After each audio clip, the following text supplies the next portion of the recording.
What up, what up, what up? I need that sports encyclopedia. USC Kim. Got Trent in the cut. Coach Championship. Yeah. Where you at, man? In the gym shooting, I'm Durant. You ain't shooting John Moran. Darnell is the Ball State legend. I'm the Warren Central High School legend. I'm proving with a reliable source straight from the mouth of the horse. Smitty and JB and Smitty from West Coast to Yost. I love talking ball. It's nice to connect with guys that are like-minded and just are real and genuine. Better stay in your lane. How did you? You are fucking insane.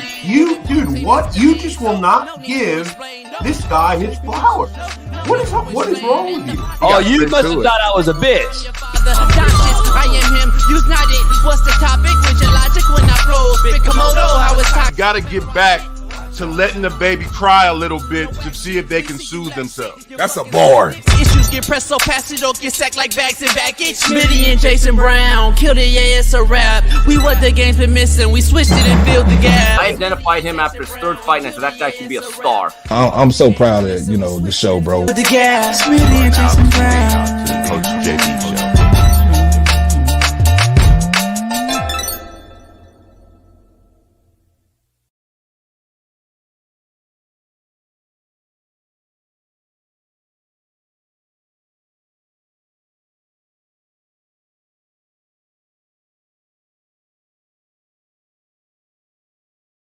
What up, what up, what up? We are in the building. It is Free Game Friday. We got a loaded lineup. Dr. Jesse Morse right out the gate. Big Matt Machesney talks Colorado-Baylor. We got Jeff Nadu talking about all things betting. And then we got big Shaun King, Super Bowl winning quarterback, to wrap the show, talking about Aaron Rodgers. We'll break him down in totality from last night's performance. And we got a lot to talk about. It's a loaded Friday after yesterday, a loaded Thursday from the studio. Shout out to Cam Newton, Steve Kim for jumping on. Try to get Cam on once a week. That's the goal we're talking about right now. So people are watching the show, so we appreciate you guys, everybody across all platforms. Pound that like, subscribe, become a member as we're growing. That's what she said. So pound that like. Appreciate everybody. Shout out to Alan in the house, representing all things JUCO. And make sure you follow him as well. JUCO Frenzy. Follow him on Twitter and Instagram. My bad. That's me. So let's dive into it, man. This show is brought to you by betonline.ag. Use the promo code BELIEVE, BLEAV, and get you 50% off welcome bonus. And proud new sponsor. You see this ticker behind us. Skybox Tickers. Follow it on social media. If you want your man cave to look like this, and this isn't even done. I'm gonna hang this up and it'll be up during the ticker. This is live. You connect it to your Wi-Fi and look what it is. It actually is up-to-date news, all sports. This is up-to-date. You'll see the Ohtani ridiculous night. Right on this thing, you'll see all things real. Everything sports related right here on the ticker. That's a 90-inch, by the way. We have a 66-inch in the studio, so we can fit in the camera. But this is a full-on. You can hang this, put it on the wall. You can put it anywhere you want. It's Wi-Fi. It goes to a Wi-Fi connection, and it pulls up all things. And you can customize it. So it will have the Coach JB show on there. Skybox Tickers. Follow them. And we got all kind of new sponsors, man. First Round Performance is another one. We'll break that down on Monday. Smitty and I are doing a commercial for it. So shout out to everybody, man, trying to be part of this show. And appreciate all you guys. First and foremost, though, you're the real ones that have been here from the jump. So appreciate everybody in here. Let's dive into it. We may have witnessed the greatest single-game professional sports performance in history. Shohei Ohtani went 6 for 6, 10 RBIs, 3 home runs, and 2 stolen bases in a 20-4 victory over the Marlins. If that wasn't enough, they also knew he needed 2 home runs and 2 stolen bases to become the first 50-50 baseball player in history. The fact that he needed that, and the opposition knew what he needed, and for him to go get it, even makes it that much greater of a feat, in my opinion. Wow is all I can say. And that was on a night where some of us are asking if Aaron Rodgers is now back. Is he fully back to the Aaron Rodgers that we all expected or knew? Football is king. Or this game that Ohtani played in last night may have been switched to from any other performance on TV or anything you were watching. It might have just actually been switched to this game because otherwise a mediocre football game on another Thursday night, bad Amazon performance. Ohtani made baseball fun for one night. But my question to you, is he the greatest baseball player of all time already? Or is he just an anomaly and we are in awe because we've never saw Babe Ruth play? And we are witnessing the modern day Babe Ruth since he pitches and hits. He is definitely different. And it will be interesting to see this guy over the next 10 years, to say the least. But I something's going on. Can we bring Smitty in real quick? Our Far East Sider and 317 LeBron Hairline Having, AR5 Lovin', Lamar Jackson Jockin', Fox Sports' very own Big Smitty. Hey, Smitty. What's going on? Got breaking news, dog. Good or bad? It's good. I tried to get Ohtani on the show because we reached out to his Bailey. Take me out real quick. I think I could get him on the phone. Smitty, you got to handle it though. All right, I'll handle it. All right, what's going on, y'all? Listen, this is breaking news for all of us. I don't know what he's talking about. Hello? Who is this? Ohtani. Is this Shohei? Sorry, coach. This Ohtani interpreter. Sorry. Okay. Sorry. You had one of the most all-time greatest games we've all ever seen yesterday. How you feeling, man? Like, what was the feeling going into the game, and how you feeling right now? He say, very surreal. He did good job. He won a lot of money. And he paid off a lot of debt. He also say he picked North Carolina to beat Duke. You went 50 for 50? Like, describe that surreal feeling. Like, this is legendary status right now. 6 for 6, 3 home runs, 2 doubles, a single. You did everything and more. You knew what you had to get. The opposition knew what you had to get, and you still got it. That's the definition of greatness to me. That's coming. That's coming. Dog, this motherfucker said the feds were coming and got out of here. Shit, what the fuck's cracking? Anyway, man, I tried to get Ohtani's interpreter on here. This is, hey, mama. Callie's in the building. Smitty, the motherfucker just called me and bounced. Anyway, I don't know what happened, dog. That motherfucker said the feds were coming. I don't know what that means. But listen, we got a lot going on today. Was Ohtani's performance last night? I know you sat there and watched it. Is that the greatest professional sports performance of all time? It's in the conversation. I mean, when you put it as Smitty, 6 for 6, 10 RBIs, 3 home runs, and 2 stolen bases, homie. Yes, but now you never saw it, homie. You said greatest sports performance. You didn't say just baseball. You said sports, and I just know a lot. I know what. I know. I saw Kobe drop 81 in a singular game. I saw Klay Thompson drop 62 points in 3 quarters off 11 dribbles. I saw, I saw Peyton Manning go out there with the Broncos and break records.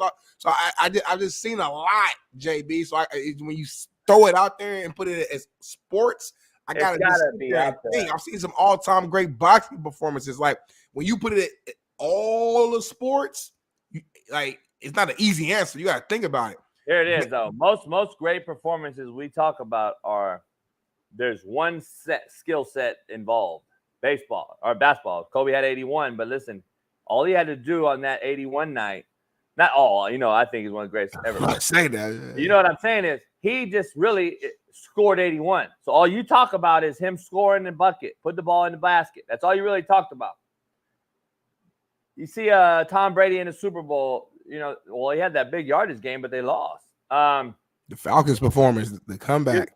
But listen, what are we talking about? What did he do in that game, right? The completions, the yards, the touchdowns. Okay.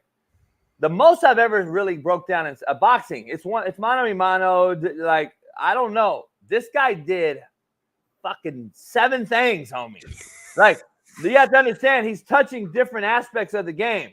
Like, he stole bases, okay? Different than just the basketball shooter and then go and play defense and get 8 steals. Like, to me, it's like you got to break this whole thing down. He got 2 stolen bases, which is totally separate than him at the plate or on the mound, right? Right.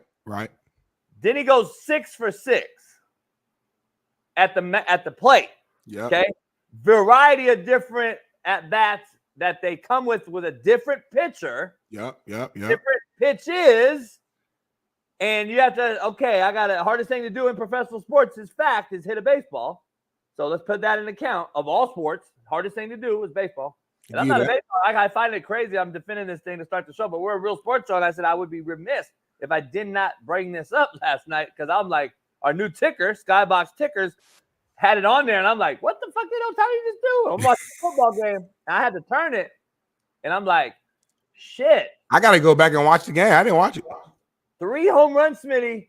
3. And he's 6 for 6. And he needed 2 to get in the 50-50 club. And he needed 2 stolen bases. And his opponents knew that, Smitty. Do I want to be the opponent that gives it up?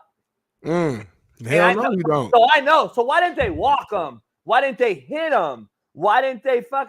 So this guy did all this knowing the pressure that was on him to get to the 50-50. To me, even makes it a greater feat. And I'm just saying, that's why I'm asking the question.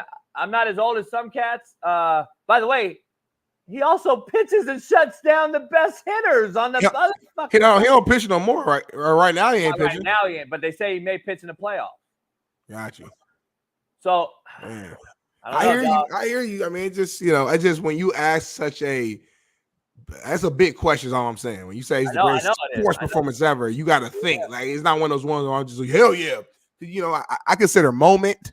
This regular season or is it playoff? Is it the championship? Is it like there's a lot of context that goes into that, so where it's hard for me to just say this is the number one, but I think this is one of the greatest individual game performance we've ever seen for sure. I'll give you some insight. Like Barry Bonds, Bobby Bonds, the Bonds family, they're from Riverside, right here by my house. Mm-hmm. They're the same area as Reggie Miller and Cheryl Miller. They all went to the same area.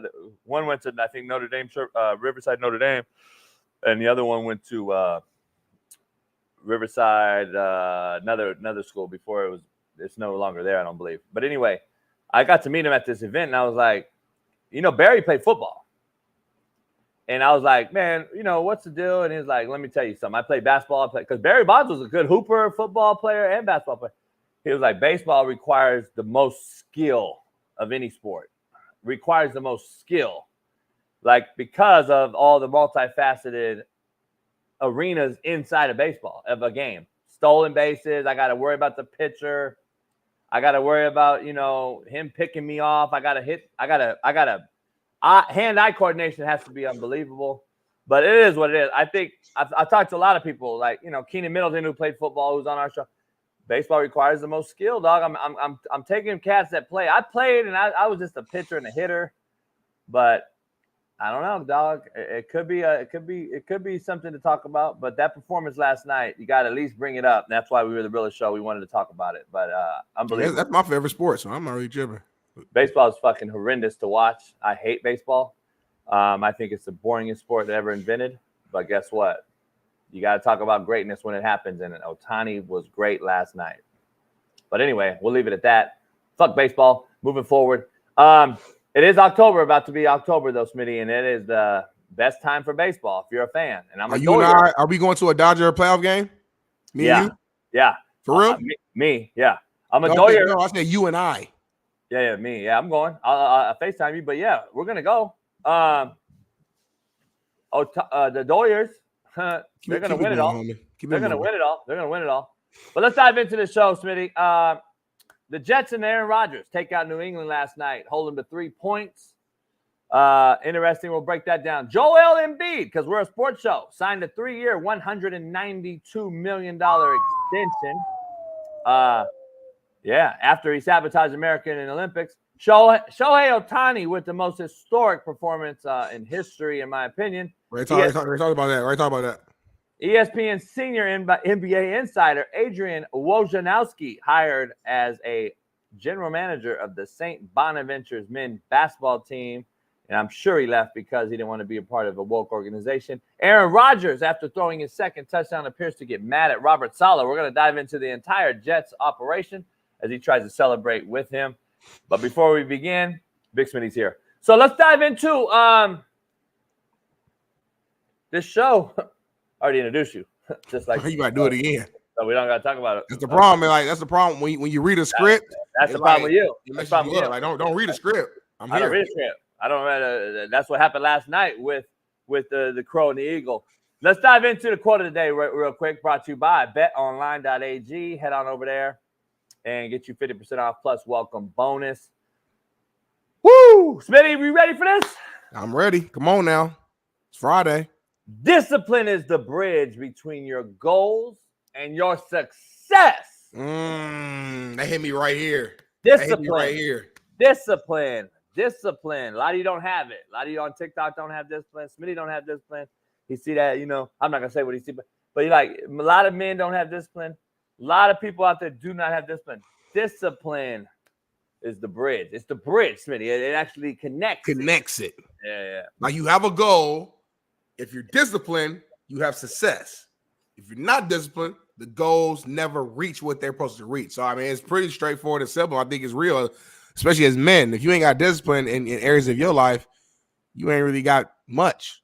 That's real. I like that. Like that's one of the realest quotes you ever said. I'm not going to say it's a top 5 or top 10, but it's needed. It's one of those quotes that's just needed. The people need to hear that.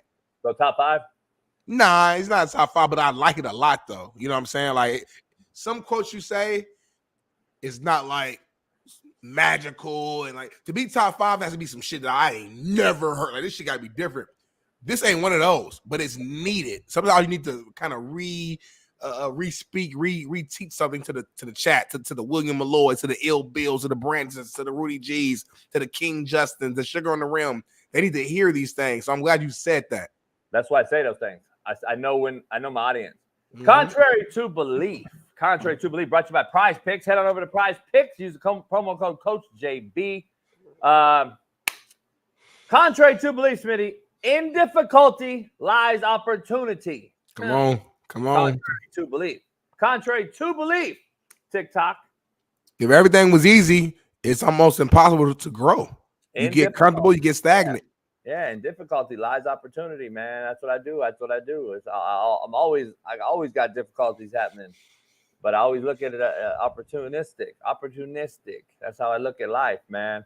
I'm an optimistic person, man. I'm never negative. I'm never yelling. I'm never loud. I'm never on the fucking porch yelling at the clouds. I am always optimistic. That's what I do. I walk by faith, not by sight. Derek Carr. I'm the most optimistic human on this earth. Smitty's really negative Nancy, but you guys look at it because the agendas of the propagandas have pushed it on you. And you think you see this black man in Smitty and you say he's the optimistic guy. And you see the white boy yeller and you say he's negative. Actually, it's the other way.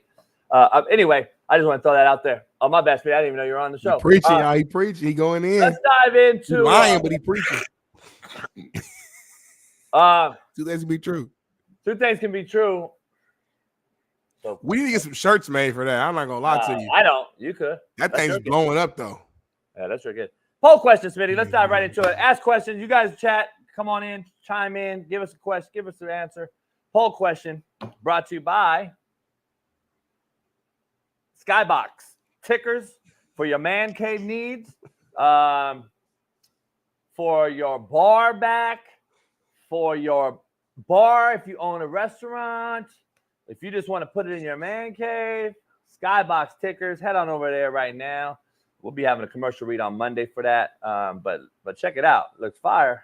Up to date now, Smitty. I know how to do the Wi-Fi thing. We got to do it in the studio. Uh-oh. You're getting better. And we'll have our Coach AB with Smitty on there. You have like our sponsors on there. You can do all kinds of shit on there. LFTclothingbrand.com on there. Can't have that on there, but we can't. A few things we won't have on there. A few things we won't have on there. But Max Hess, you don't have your shirt? I mean, your shirt was sent out months ago. You were the first one. You sure you didn't get it? I bet you got lost when you were went on far right, so I stole it.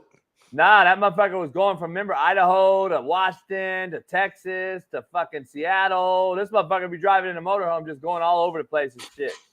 Max Hess is I just learned that word from one of the AEs. Sketchy? Oh, okay. Max Hess is sketchy motherfucker. You really don't know who he is. That motherfucker he always into something. He always he's always into something and shit. Stay scheming. Damn, Max. Hey, hustle. Hey, how well you got to get it? Poll question, Smitty. Is Aaron Rodgers back? That's simple as that. What is it, Smitty? Give me your breakdown, and I'm going to break it down even deeper than you are. Guarantee you that. But go ahead. Hey, that's impossible. I'm going to flip it. I don't think Aaron Rodgers ever left. I think Aaron Rodgers got hurt last year. And then the year before that, his last year with Green Bay, he had a thumb injury on his throwing hand that for some reason nobody ever brings up. We always bring up the fact that he didn't throw for any 300-plus yards games that year, or that he missed the playoffs and they lost against the Detroit Lions in the last game to make a wild card. But we never mentioned that the man had a thumb injury on his throwing hand. I don't know. It's weird to me. To me, Aaron Rodgers never left. I told you guys yesterday, if you watched the show during Darnell's dog segment, JB said my dogs were a little better, but it wasn't that good. He gave me a C or a C plus on it. If you guys remember, Aaron Rodgers was one of my dogs because I envisioned this. I saw this. That's why I'm not hyped right now. Because, like, if you know something's going to happen and it happened, why get hyped about it? Like, these were my expectations. I saw Aaron Rodgers get better from week 1 to week 2, and I knew he was going to get better from week 2 to week 3. And going against a Patriots team that, yeah, they surprised a little bit the first 2 games, but at the end of the day, if you don't got the dogs and the real guys out there in that field, at some point it will kind of reset and the real team, the real you will show up and we'll see them. And we saw that yesterday. And we saw Aaron Rodgers go out there confident, healthy. Not only was he throwing the ball around, he was running around. Healthy, looked real good, looks fast. 42 years old. You couldn't tell me if I was in a coma for the last 5 years, 10 years, whatever, and I woke up and watched this game, I would have thought the man was 30 years old, the way he's moving around, running, taking hits, popping back up, throwing on the run, and he should have had an extra touchdown or 2, but guys were dropping passes. I saw Mike Williams drop the big pass in the fourth quarter. It was like, I think it was a back shoulder fade type corner route, I believe, or he threw it up in that corner and Mike had it and dropped it, kind of mistimed his jump. So, yes, Aaron Rodgers is back for those of you who thought he left, but in my opinion, he never did leave. He's always been A-Rod. Oh, my God. Cut that right now, Paris. Make that a vertical. Send it to me right now. I'm going to put it on my Instagram, my TikTok, my Twitter, everything. Baby, make that a horizontal clip. Put it on Twitter. Put it on YouTube. I am cooking already. JB, take it away. JB, take it away. Take it away. Babe, don't shake your head. Don't shake your head. See, y'all don't see Babe. Baby down there talking shit. Y'all don't be seeing him. Post that right now. JB, go. You got rid of Felipe. He's supposed to. You say you didn't need him because you know all social media. So we got rid of Felipe. You got rid of Felipe because you racist. I love Felipe personally. You don't even know Felipe. I live next door to him. Let's dive into. No, give me your take first. I'm going to give you a take. I got it all starts with cover 2. Okay. It all starts with cover 2, and take a listen to Aaron Rodgers as he breaks down cover 2 and talks about Mel Kiper's and everything that ESPN is going on right now. It seems like you guys, for whatever reason, start this year just a touch off. Do you believe that's the case? How do you close that gap? And once you guys do, what are you capable of as an offense? The entire focus of all 3 defenses we played have been taking Garrett away. It's been Mel Kiper's worst nightmare. Been a lot of cover 2, you know. And when there's times we get 1 high, we've tried to go to him, but a lot of 2 high in all 3 games. You know, they're shading to him. Even with, stud corners. You know, you look at the Ward in week 1 and Snead, thank you, in week 2, and then Gonzalez in week 3 now. Not a lot of singles. So that's a tribute to Garrett and his talent. Hold on, homie. I didn't see it. I didn't hear this. What? I didn't see that. Hey, you know he's fucking around, right? Nah, I don't think so, JB. Oh, God. I don't think so. I think. Don't put your hat back on. Smitty threw for 300 yards last night. I don't think he fucking around, JV. But he's speaking specifically on Garrett. Though Garrett didn't have a big game. He had a touchdown, but he had 5 catches, like 33 yards. Garrett didn't ball out last night by any means. So I think the Garrett part of it was serious. Like he's saying the coverage we've been getting for Too Garrett high doesn't stop has been hard Garrett. to get him the ball. Too high would mean easier for Garrett. What are we talking about? I don't know. Hey, if it was 1 high, then we could bracket him and place a man underneath. We need some clarity on that. I don't know. His tone. I'm a good reader of people. That the Garrett part of it. Obviously, the Mel Kiper part was a joke, obviously. But the Garrett piece and why they haven't been in rhythm, I think that part of what he was saying, I'm reading his facial structure, his tone. I think that part was serious. I don't know. So Christian Gonzalez locking him down didn't do anything. It was about the too high safety. Well, he ain't gonna go up there and say, "Well, he got locked down by Christian Gonzalez." So he's on. Like, come on, homie. Like, he ain't gonna say that. That's what happened. I watched the game, homie. I don't know about you. I watched the game. That's Aaron actually watched the game too. Like, he saw. Like, he's the quarterback on the field. Did you see the safety help and make a play? I didn't. This ain't about you and I, homie. This is about you answering the question that you asked me. Is Aaron Rodgers back? I'm telling you, it had nothing to do with 2 safeties, though. He's fucking with you. He's trolling you. That's what Aaron Rodgers does. Come on, homie. Did you watch the game, homie, or were you watching Ohtani? I ain't gonna lie, man. I was watching Ohtani. First half. You didn't watch Ohtani. You didn't even know about Ohtani's stat line until the show started this morning. Man, I knew about it because I watched it. Don't drink the coffee. Coffee breath, white boy. Answer the question. Smitty mad. Smitty mad now. Anytime he say white boy, you get mad. That's all. You remember what Cam said yesterday? He said the only time we bring up a race is like if you're mad. Cam knew though. Cam grew up and got older though. That's why he against Tyreek Hill. That's why he told Tyreek Hill he's wrong. You'll be that way in about 10 years. No, I agree. Tyreek Hill was wrong, and the cops were wrong too. They both are wrong too. That's gonna be true. I'm just calling it like it is from a full standpoint. You guys are calling it from a standpoint of like if we're talking to our kids, what message are we telling our kids? Because we want them babies to come home, which I respect. But this is the really showing on the earth, so I'm gonna give you the full. Yeah, we've already broke it down. We're right now. You answer this question: Is Aaron Rodgers back? Yes or no? Answer the question and tell us why. He had a skinny glance post that would have put him over 300 yards. I think he ended up with 288. He missed that throw. He missed the out cut by Garrett Wilson on the left-hand side. Little things I watched with his feet. No, he's not back. Here's the thing. He looked ecstatic. He looked energetic. Everybody saw him running around. So you all think he's back. But I watch what the actual position entails and what's required of it. And to know that Aaron Rodgers is back, then he makes that skinny glance on a line and he scores probably. He hits that out cut. He hits him in his fucking face probably. He threw it out of bounds low. So he's not back. He's missing some balls, and I know he's pissed because you can see what he is. You can see what he's looking like. He was over there like you could tell. Like he ain't God, homie. He ain't perfect, homie. He gonna miss a few throws. Yeah, but not usually. He don't miss those throws. If he was back like Aaron Rodgers, he don't miss those 2 throws. That's easy. Cut 15 yards. That's like pitch and catch. The glance, the skinny glance late to Garrett Wilson. I don't know if you saw that ball. He threw it low and he slid kind of. Yeah. He makes that throw. So I'm not saying he's back, but listen, they played 3 games in 13 days. They have the hardest schedule in the NFL. So 2-1, I'm pretty sure they'd probably be pretty pleased right now in New York with that record. But let's be honest, Minnie, the bigger takeaway was the shitty game it was. Another a mediocre game. It was just a horrible Amazon Thursday night game. I just another every single Thursday game has been bad. I think maybe because both teams played 3 days ago. Has there been one good Thursday game? I'm trying to think. Like somebody in the chat, remind me. Has there been a good even last season? Has there been one Thursday Amazon game that stands out where y'all like, no, that was a good game? I can't remember none. I don't remember. It's bad. I'm just telling you, the fucking product's bad, and I don't know why Roger Goodell and these guys don't figure it out. What do you mean why? He don't care. All you hear is this. Figure something out. How about the Thursday night game? They don't play Sunday. Like something, you got to figure it out. There's a way to schedule it. Like you go to fucking Europe and Bali and Brazil, and you can figure all these schedules out, but you can't figure out who to play on Thursday night. Come on, man. I'm not buying it. I'm not buying it at all.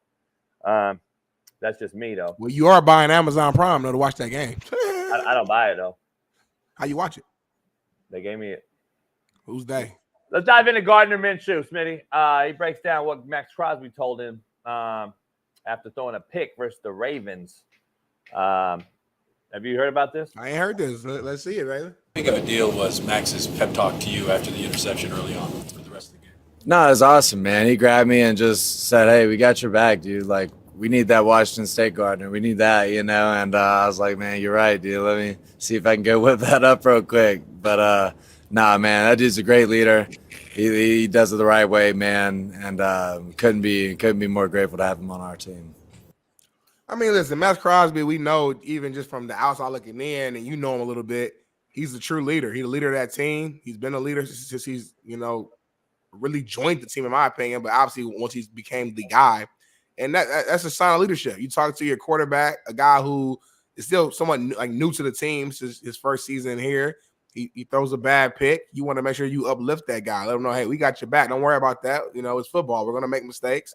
I make mistakes. Everyone makes mistakes. Don't let that, be a Debbie Downer on you. Like, we're going to need you again. So we're going to go out here, get this 3 and out, get this turnover, bring you the ball back, be ready to go out there and drive and get a touchdown. So to me, it's just good leadership. He wants to, a lot of football, obviously it's the skill and it's the will, but it's the mental. And, especially at the quarterback position, this more than me, times 1,000. But if you're off, then your game is going to be off. You know what I'm saying? So, I just think he knows that as the leader of that team. And he's letting, Gardner Minshew know, hey, you good, man. Go out there, be free, be loose. Bring that Washington State, that college Gardner Minshew out and just play free. Play like this is the game you love. I think too many times, get to the NFL, and it's such a business and so much money's involved that you kind of forget the foundation of what your why was. What was your purpose? Why did you start playing the game in the first place? Before you was even close to making money, you played the game because you loved it. Remember that love even when you're 30 years old and you're making $30 million a year, $50 million a year, whatever the case may be. So I love it. I like it. He's a Mac guy. I expect nothing less from Max Crosby. Yeah, that guy's just a straight up weed head.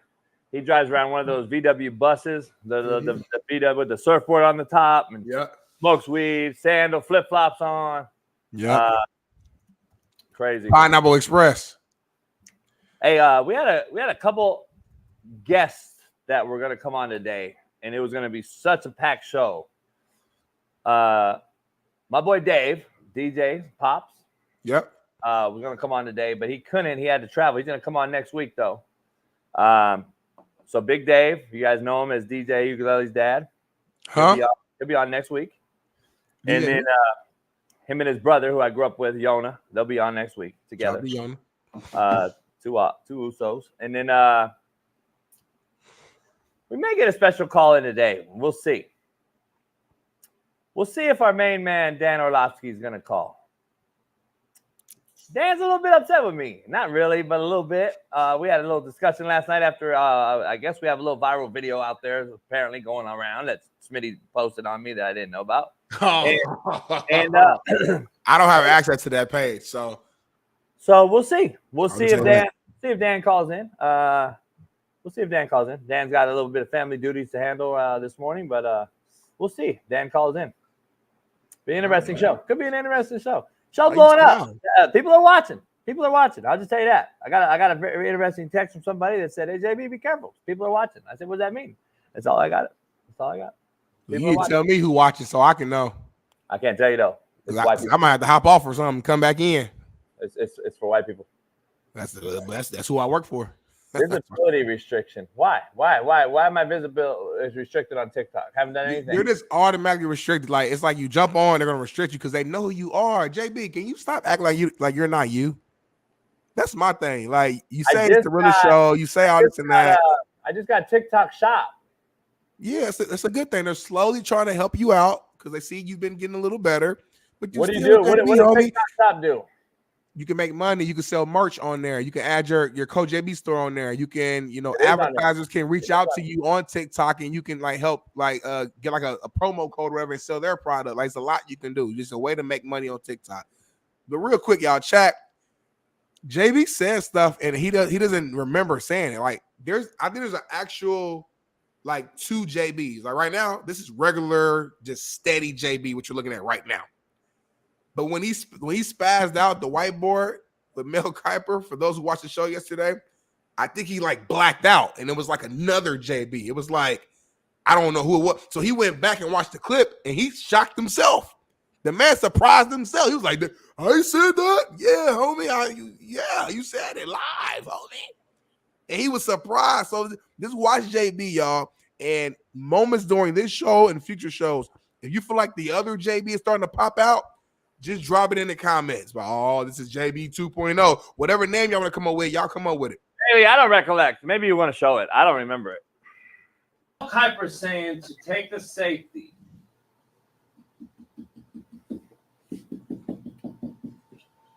See, right now he's still steady, he's still cool. Here at 10 to 12 yards normally. Wait for it. They're saying that's too deep.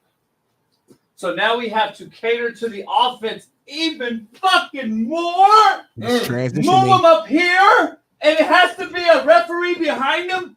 Get up. Move up. It's changing right now. So now you want the safety at 5 fucking yards, Mel Kiper? You fucking idiot. Never been right on the draft yet? You said Ryan Leaf was the guy, you fuck. Now we want safeties at 5 fucking yards? So you can throw a post to fucking Stallworth in 1967, you fucking toupee-wearing motherfucker! Holy fuck, you guys on ESPN are fucked, man! Now we have to dictate to the quarterback. Hey, quarterback, please, I know we're all so shitty, but let's blame cover 2 enough fucking times, you fucking idiots! Dan Orlovsky, you should have came on my show, motherfucker. You fucked me.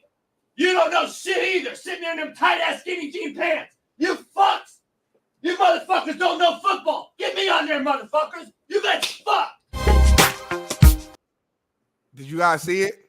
Did you guys see the moment in which he shifted from regular, calm, cool, collected JB to, I don't know, this is chat. We need a nickname for that version of JB. I got a nickname. His name's Dr. Jesse Morse. He's jumping in here right now. Woo, look at fly. He got that strawberry on, man. What's going on, Doc? Is that pink? No, that's strawberry. Yeah, it's like a coral. Ooh. Yeah, coral. It's Miami, Smitty. We in Miami, baby. Smitty, they don't Let's call see it. what we got. It's strawberry. It's only 80 today. It's a little chilly right now. It's 80. I guarantee he got on blue pants too. Like he got the whole Miami colors on. Miami Vice right now. Hey Doc, we got a viral video going out there because I cussed out a few people and this cover 2 thing. Aaron Rodgers just threw for 300 yards last night versus cover 2. But listen, let's dive into injuries right out the gate because I know you're a busy man. It's Friday. It's game weekend. It's week 3 of the NFL. Where are we at? I know you got about 50 guys you covered, and that's not even half. That's just the Rams. So where are you at with the rest of the league? That's any one of significance. And right out the gate, what do you think of Aaron Rodgers and his leg? He got tackled from behind late in the game on the sideline, and I thought that was. And he got up and he looked good. Yeah, he looked real good. He looked like vintage Rodgers. Yeah, you know, I mean, I tweeted it in mid whatever part of the game. I'm like, whoo, he looked like Aaron used to look. Like he still got that cannon. That pass that he threw to Williams that he dropped. I was like in the end zone. I was like, that pass was ridiculous. And I was like, there's not many people that can do that. Like that was legit. And then I love his audibles and his just mental ability to just do whatever he wants. It's like Brady. You know, there's only so many people that have that ability, and he's the oldest player in the league. I think his mind, Doc. I think his mind is ahead of his arm right now. As far as it's not even his arm really. He'll never lose his arm until he's way older. But his mind is ahead of his feet because I believe he's trying to get back. So he knows where he wants to go with the football, and I think his receivers on the same page with his O-line. He's got 2 new tackles, 2 new guards. He's probably like, okay, I got to make sure. And, so it's going to take some time. They could be good. It depends if they can run the football, get better up front. They lost a guard last night, or the right tackle. Morgan Moses went down. What happened? I thought it was a high ankle sprain, but they said it was a knee. What happened with that? His knee kind of bent inwards, kind of like Jordan Love injury, very similar. It looked like an MCL sprain. I didn't get to see the ankle, but I'm not usually worried about the ankle, at least from that type of hit. He walked off, which is good. That doesn't mean there's nothing injured, just means he could walk it off. If I had to guess, it's an MCL.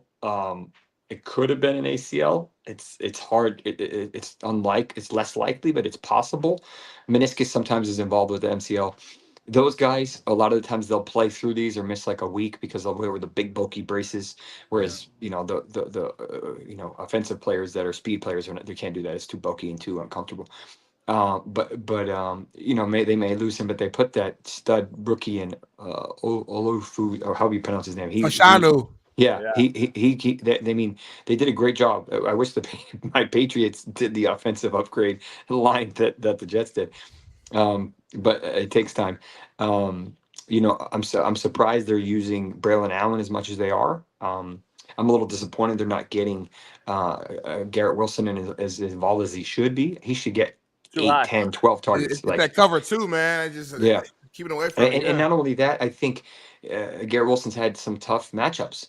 Like if you look at the data, Christian Gonzalez is legit. I mean, he missed most of his rookie season with a shoulder injury, but he's had a pretty good streak so far with the first 3 weeks of the year, and I think it opens up for Garrett Wilson after this.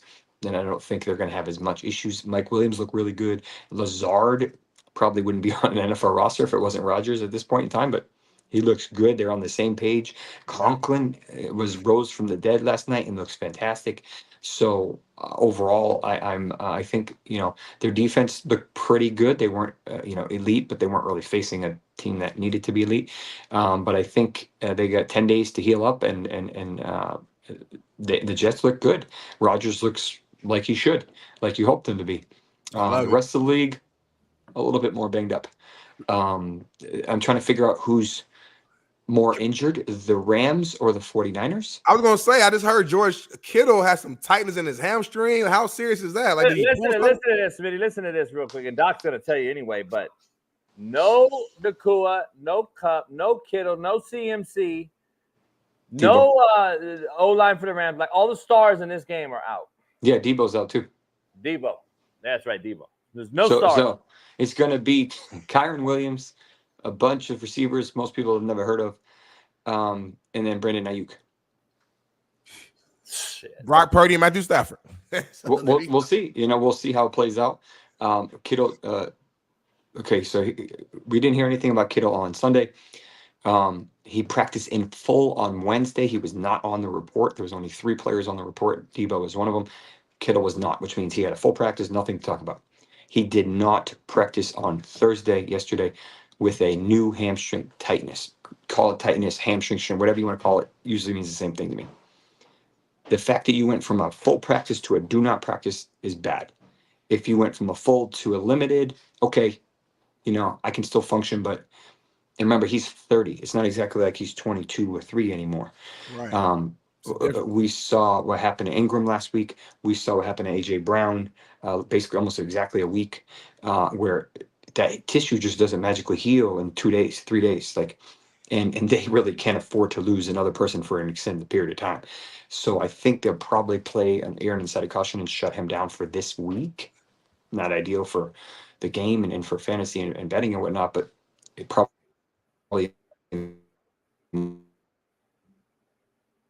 That me or him? The best interest for those and else. Got you, man, JB. Yeah, you cut out for a second, Doc. So, what injury-wise, who stands out for you this weekend that just aren't going to play as far as DFS guys? I know you're heavy on that side of the thing. Like DFS bettors out here, stay away from who, or just not bet them. Yeah. So I don't know if I'd say 50-50 for Jordan Love. Really, he could be back. He could actually play. I don't think he should play. I think he needs another week. But I think it would be kind of cool if Malik Willis played the Titans. But either way, I don't think he'll play. But he's close enough that you could justify it. They're a traditionally conservative team, so I don't usually expect them to go. AJ Brown's going to be out. Debo's going to be out. Ingram. We haven't seen Kenneth Walker. It is a oblique strain from the other side, not the same side as last year. We confirmed it's the other side, which is not good because that means he has 2 obliques that are not healthy or not super strong. And the problem is he hasn't been able to practice at all. And this is already the 2nd week of practice. So he's going to miss this week, and then we'll talk about next week when we get there. Joe Mixon, unfortunately, is likely to miss this game, as is his backup, Dameon Pierce, who's got a hammy.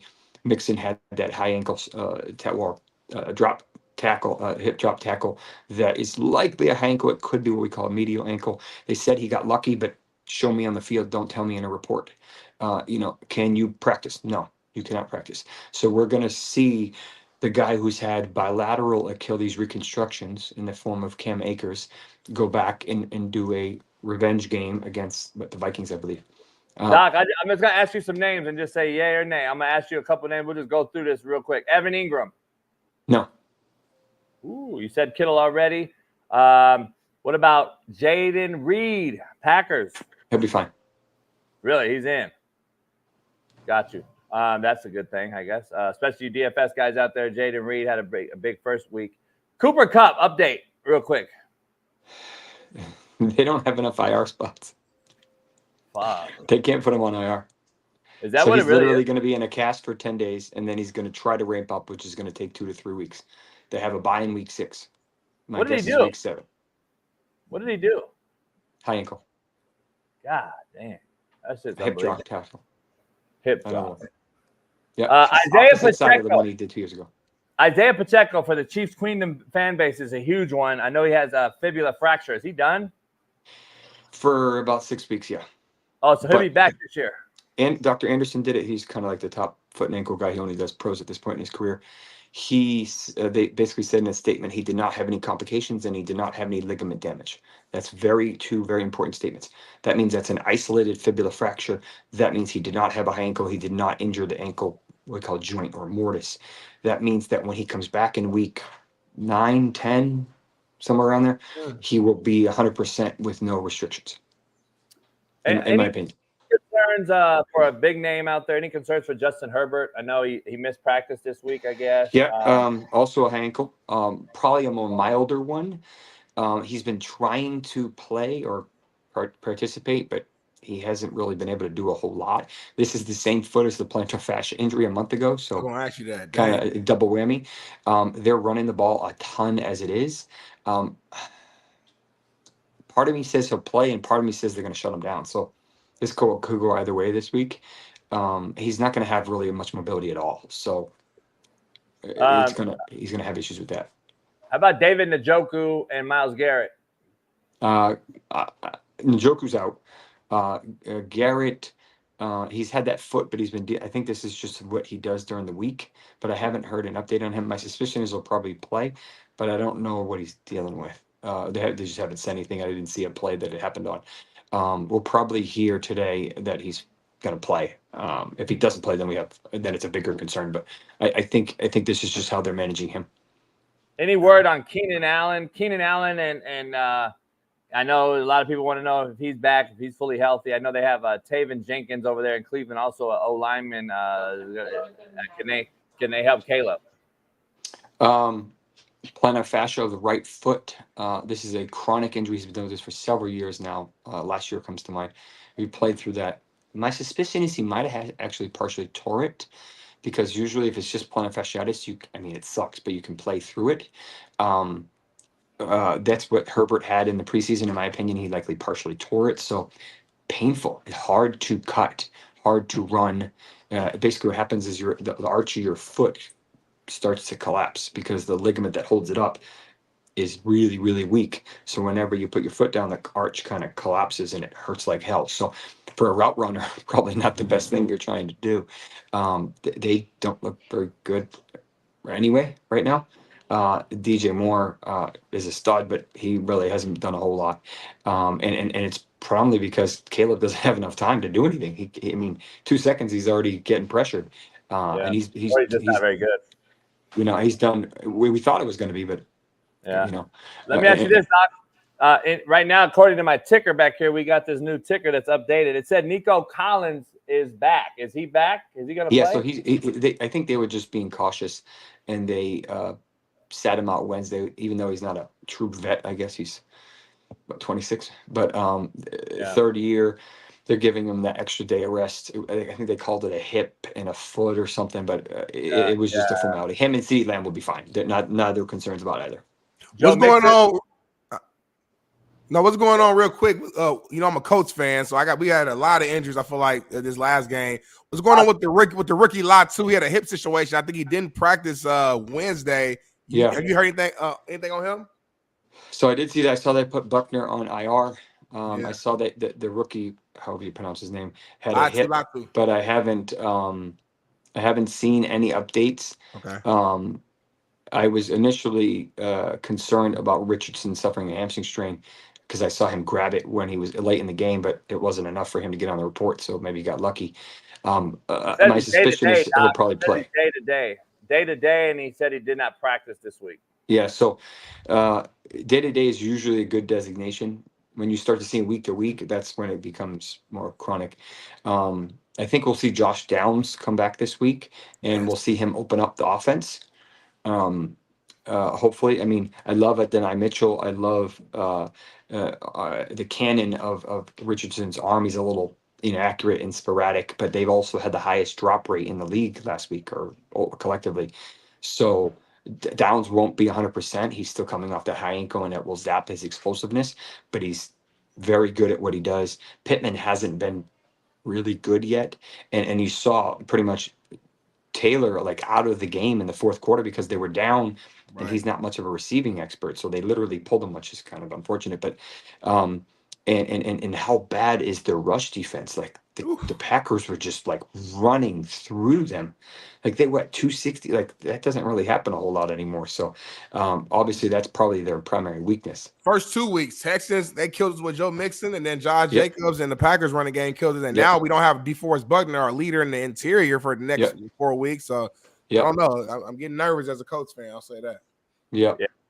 Anything else on the slate? Any major injuries? I know the Ravens play the Cowboys. Those are 2 must-wins. In Miami, where you are, I know Tua's out on IR for 8 weeks. We kind of broke it down. I thought that was kind of a buffer to let him think about it with his family, in my opinion, more than it is just obviously we know that he needs a recovery time.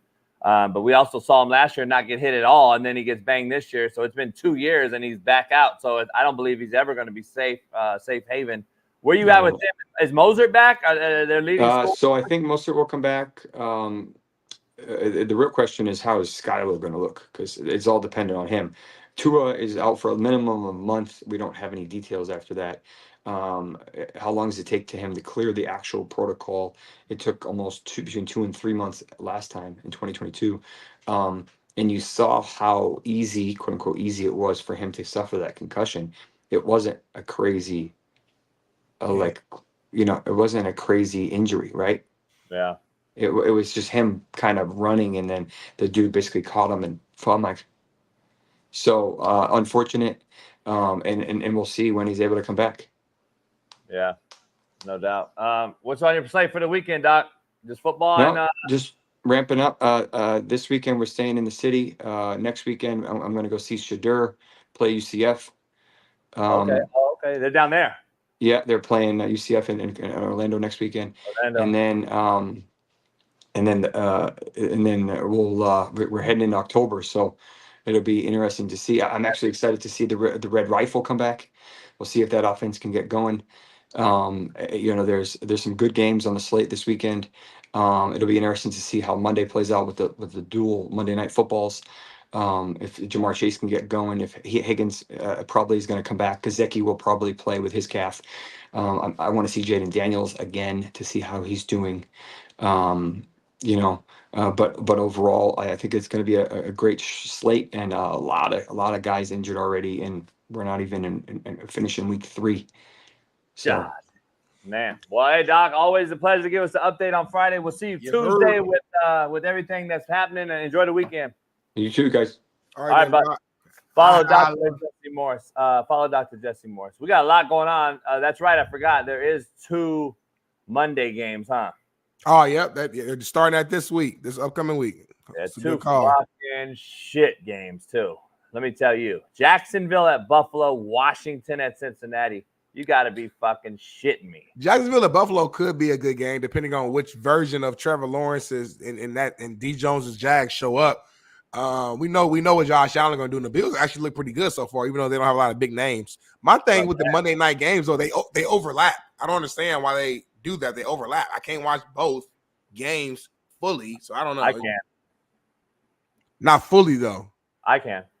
No, not fully. I know what you have, YouTube TV and all that stuff in the TV, but like I'm saying, even on Sunday when you have all the games and all that, you can't fully watch any individual game. I'm saying if it's Monday night, that's supposed to be premiere. That's supposed to be like we're focusing on. I've been saying that. We've been saying that on this show, but I can watch both at the same time though. I can actually have both on at the same time on one TV. I can put 2. I can put 8. I can put 12. I can. But JB, a lot of people can do that, JB. You're not special for having multiple TVs and doing all that stuff. What I'm saying is, as a human being, you can't 100% focus on 2 different things. I don't care who you think you are. You can't watch it 100 and be locked in fully. You're not. No matter what you think you are, you're not. You're not listening. I put the same games, both of them, on one TV right behind me. I could put both games on at one time in front of me. I have watched both at the same TV, so I got to move my eyes.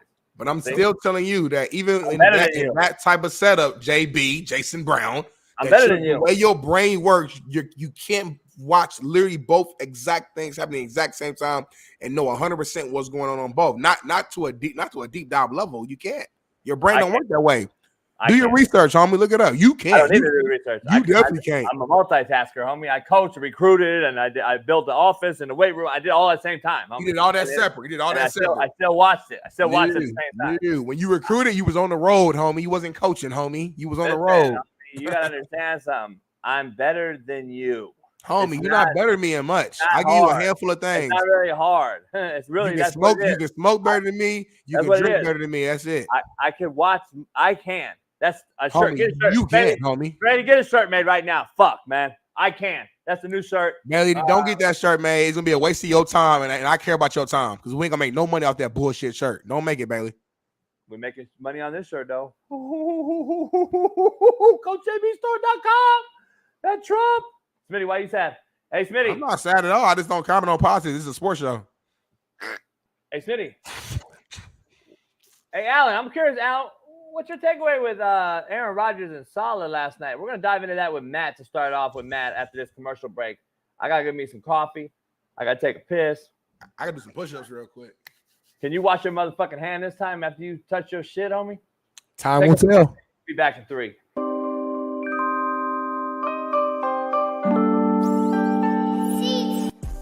Our democracy, I think, took a hit. I truly do think that they took a hit. I think we took a hit and stepped backwards in life in this country. And I think it's I told Smitty, because Smitty's young in this thing, you're fairly close in age. And as I get older, I start to look into more politics because it affects my money, my dollar, my investments, my properties. And when you get older, when you're younger, when I was 30, I could give a fuck less about politics. But now that you look at this administration and you see the things that are happening, there's no denying child trafficking is at an all-time cliff. There's no denying it. And I believe one of these guys running for president, which was in a trial yesterday that got convicted of something I think is laughable, versus the other administration who's currently in office. And there's a reason why this is out like that. Ukraine is literally the #1 child trafficking country in the world. And no one wants to talk about it. And we're funding them. Now, are we funding them for that reason? No, I don't know. But the bottom line is the administration as a whole is what I was telling and explaining to Smitty is if you back that administration so heartily and wholeheartedly, and you really think this administration is it, I think there's some delusion. That's all I say. I'm like, you don't have to vote for Trump. You don't have to vote for anybody. All I'm saying is this current administration is clearly pushing one gender to be able to get rid of certain parts and without parental guidance or parental rights. I've never seen that in my life. 48 years. Another guy who wants to be the president is going against it, and that's why they don't want him in there. And then you got a guy who's funding other nations when we have a huge issue with our own veterans. I think that is an administrative issue, and that is what my whole part was. But here's what I'll say, and this is, and you made all very good points there. That has nothing to do with this trial, though, and that's I agree. I agree with you that. But does it? But does it? And if Donald Trump is reelected president, I'm sure he's going to make, like Biden did, a very strong move and hoping to get some sort of criminal case against Joe Biden and his family. That said, I agree, though, that Donald Trump was not awarded a fair trial, in my opinion. Oh, okay. I've never seen it like it. I mean, to put that venue in New York City, which is arguably the most strong Democratic stronghold in America, with 12 people of his peers that cannot be, they're biased. I mean, they just are. Where he's hated at, by the way, and Trump, you know, all the New York money that he's got there, he's hated in New York because of some things he's done. It would be very hard for him to get a fair trial anywhere. That said, we have to understand the DA, Alvin Bragg, is a funded Democrat. Okay, he's a guy who they handpicked. Right, they handpicked. The city is all Democrat. I think in the last presidential election, it was like 6% Republican, which is insane. You just can't have a fair trial. That said, if you look at the case itself, yes, Donald Trump had sex with a porn star. He then paid her hush money, which, who cares, right? However, he, according to them, deceived voters by not disclosing that he was doing it, and then he tried to falsify that it happened through the hush money. That said, the main witness in this case, Michael Cohen, is a convicted criminal and disbarred attorney who spent time in prison. And that, to me, is a bigger, major issue we have, that we accept the testimony of bad people that have committed a lot worse crime. And listen, I deal with it all the time in the mafia world, right, with the mob genre. Sammy the Bull Gravano was convicted and taking part in 19 murders. 19. And because the government hated John Gotti more than him, they were willing to hear what Sammy the Bull said and painted him as this hero, then let him out of prison. He then reoffended and sold ecstasy to children. They gave him another slap in the wrist, and he's now on YouTube talking about all of it. And the thought is, why are we trusting these types of people? Michael Cohen is a slime ball. And how is he believable at any level? And that's also, I think, and that's a major issue with the whole informant thing.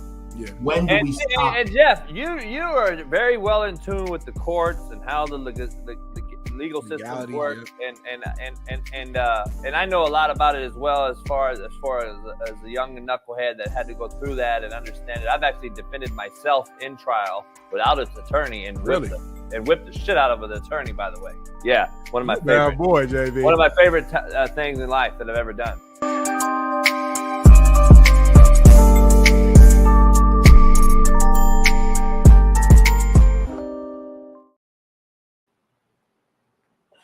Yes, sir. We're in the building. We in the building. Perfect, Bailey. Then we'll have what's in my Bailey always bring you in first because he racist. Like after the commercial thing, he bring you in first, and then he bring me in. Yeah, I'm white. It's like little things. You know what I mean? Bring Matt in too, because I need another white person on here. Shadow you. Let's do it. Inside out Oreo. What's going on, Matt? What up, Matt? He white, but he wearing black. So what that mean, JB? That he's he knows where he is. He knows where he is, but he also I did the 23andMe. I'm 1.9 Nigerian. I don't want to fucking hear it. Thank you. Now what? Because he's white and he knows who he caters to, and 1.9%. Players, Smitty, are brothers. You got a sprinkle of brother in you. That's hey. what I'm saying. That's where I got that fast twitch, man. Wow. Play D-line and O-line. He can do both. Hey. Yeah. Hey, Matt, you guys are going to get mollywopped by Baylor this weekend. What is wrong with this guy? We got straight to it, Matt. We ain't warm up or nothing. We ain't. No, I'm just kidding. No. Bailey, I was fucking around. I want to ask Matt a serious question. A-Rod last night. What do you take away from this bump in with Saleh last night? This little run in it seems like he had. First of all, I thought he looked excellent. I think New England is shit, but at the same time, like Aaron Rodgers looked really good on the run. He was fucking throwing dots. I mean, if he plays like that and that defense plays anywhere near that potential, the Jets are going to be a problem, which is awesome because I love the Jets. I think that Robert Saleh is just Aaron's friend that happens to be the head coach. You know what I'm saying? Like, I think he's saying to him right there, don't call that shit right now, or like wait till later in the game to call that or something. I don't know what he's saying. Wait, so what's the context? Did they go for a field goal or something? I didn't see. No, they scored a touchdown, and I think maybe they called a play that they were going to call late. I don't fucking know, man. I'm going off of it the same way you guys are. So look, Aaron Rodgers is in charge of the Jets. That is a fact. He is the head coach. Robert Saleh is just the guy that they call head coach. That's embarrassing. I mean, that's fucking. I don't have a problem with it at all. Aaron Rodgers is 40 years old. He's got 4 MVPs. He's got a Super Bowl. That obviously the team is rallying around him and wants to play hard for him. Look, bro, great quarterbacks. You play for your quarterback. They weren't playing for Coach Kubiak and Coach Fox in Denver. They were playing for Peyton Manning. They weren't playing for Coach Shanahan in Denver. They were playing for John Elway. They're not playing for Andy Reid in Kansas City. They're playing for Patrick Mahomes. Like, this is just what it is, dog. It's a fact. You play for a quarterback. They weren't playing for Bill Belichick in New England, dog. They were playing for Tom Brady. I don't know about that. This is a fact. It's a fact. So keep going, man. One more. Give me one more, man. Give me one more. I can't replace the quarterback. I agree with what you're saying, but I don't agree with this particular situation because in those other places they won. Well, so like, I'm saying like we know that his struggles with the Niners. We know the struggles that the head coaches have changed in Green Bay later in his career. Where he went younger as head coach. They lost McCarthy. They went younger. He has struggles. I see in those. Let me just say it this way: in those other programs that you mentioned, I think there was some sort of camaraderie, and it came downhill from the head coach. They knew the mission statement. That's fair. I don't think they know the mission statement in New York. I don't think they understand because when you rely solely on a guy who, listen, I love Aaron Rodgers. I'm glad he stood on no vax. I'm glad he's standing on business with a lot of this shit. But at the same time, he's been voted. I think they voted him as the worst teammate or some crazy shit. Yeah, most annoying. It's all stupid. I don't believe any of that shit. But I don't care.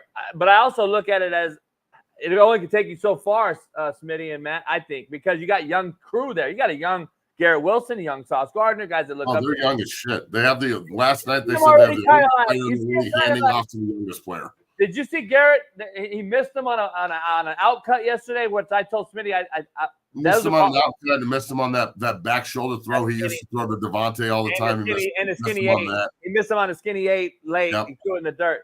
But did you see Garrett? Have you seen Garrett, though? Have you watched the demeanor of these young cats? Yeah, look, I can tell people. Garrett's over here shaking his head, like doing this shit like a shitty ball. I'm like, fucking 21-year-old. But don't all wideouts do that, though? Yeah, but now that's my point, though. That's my point to what Matt's saying. I just don't. I don't know. I think it's bigger. Go ahead, man. I think that this is a 1-year run.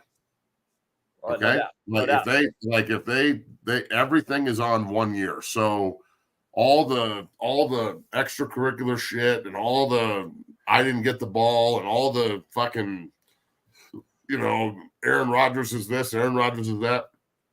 Who gives a shit? Like, you got Aaron Rodgers for a year.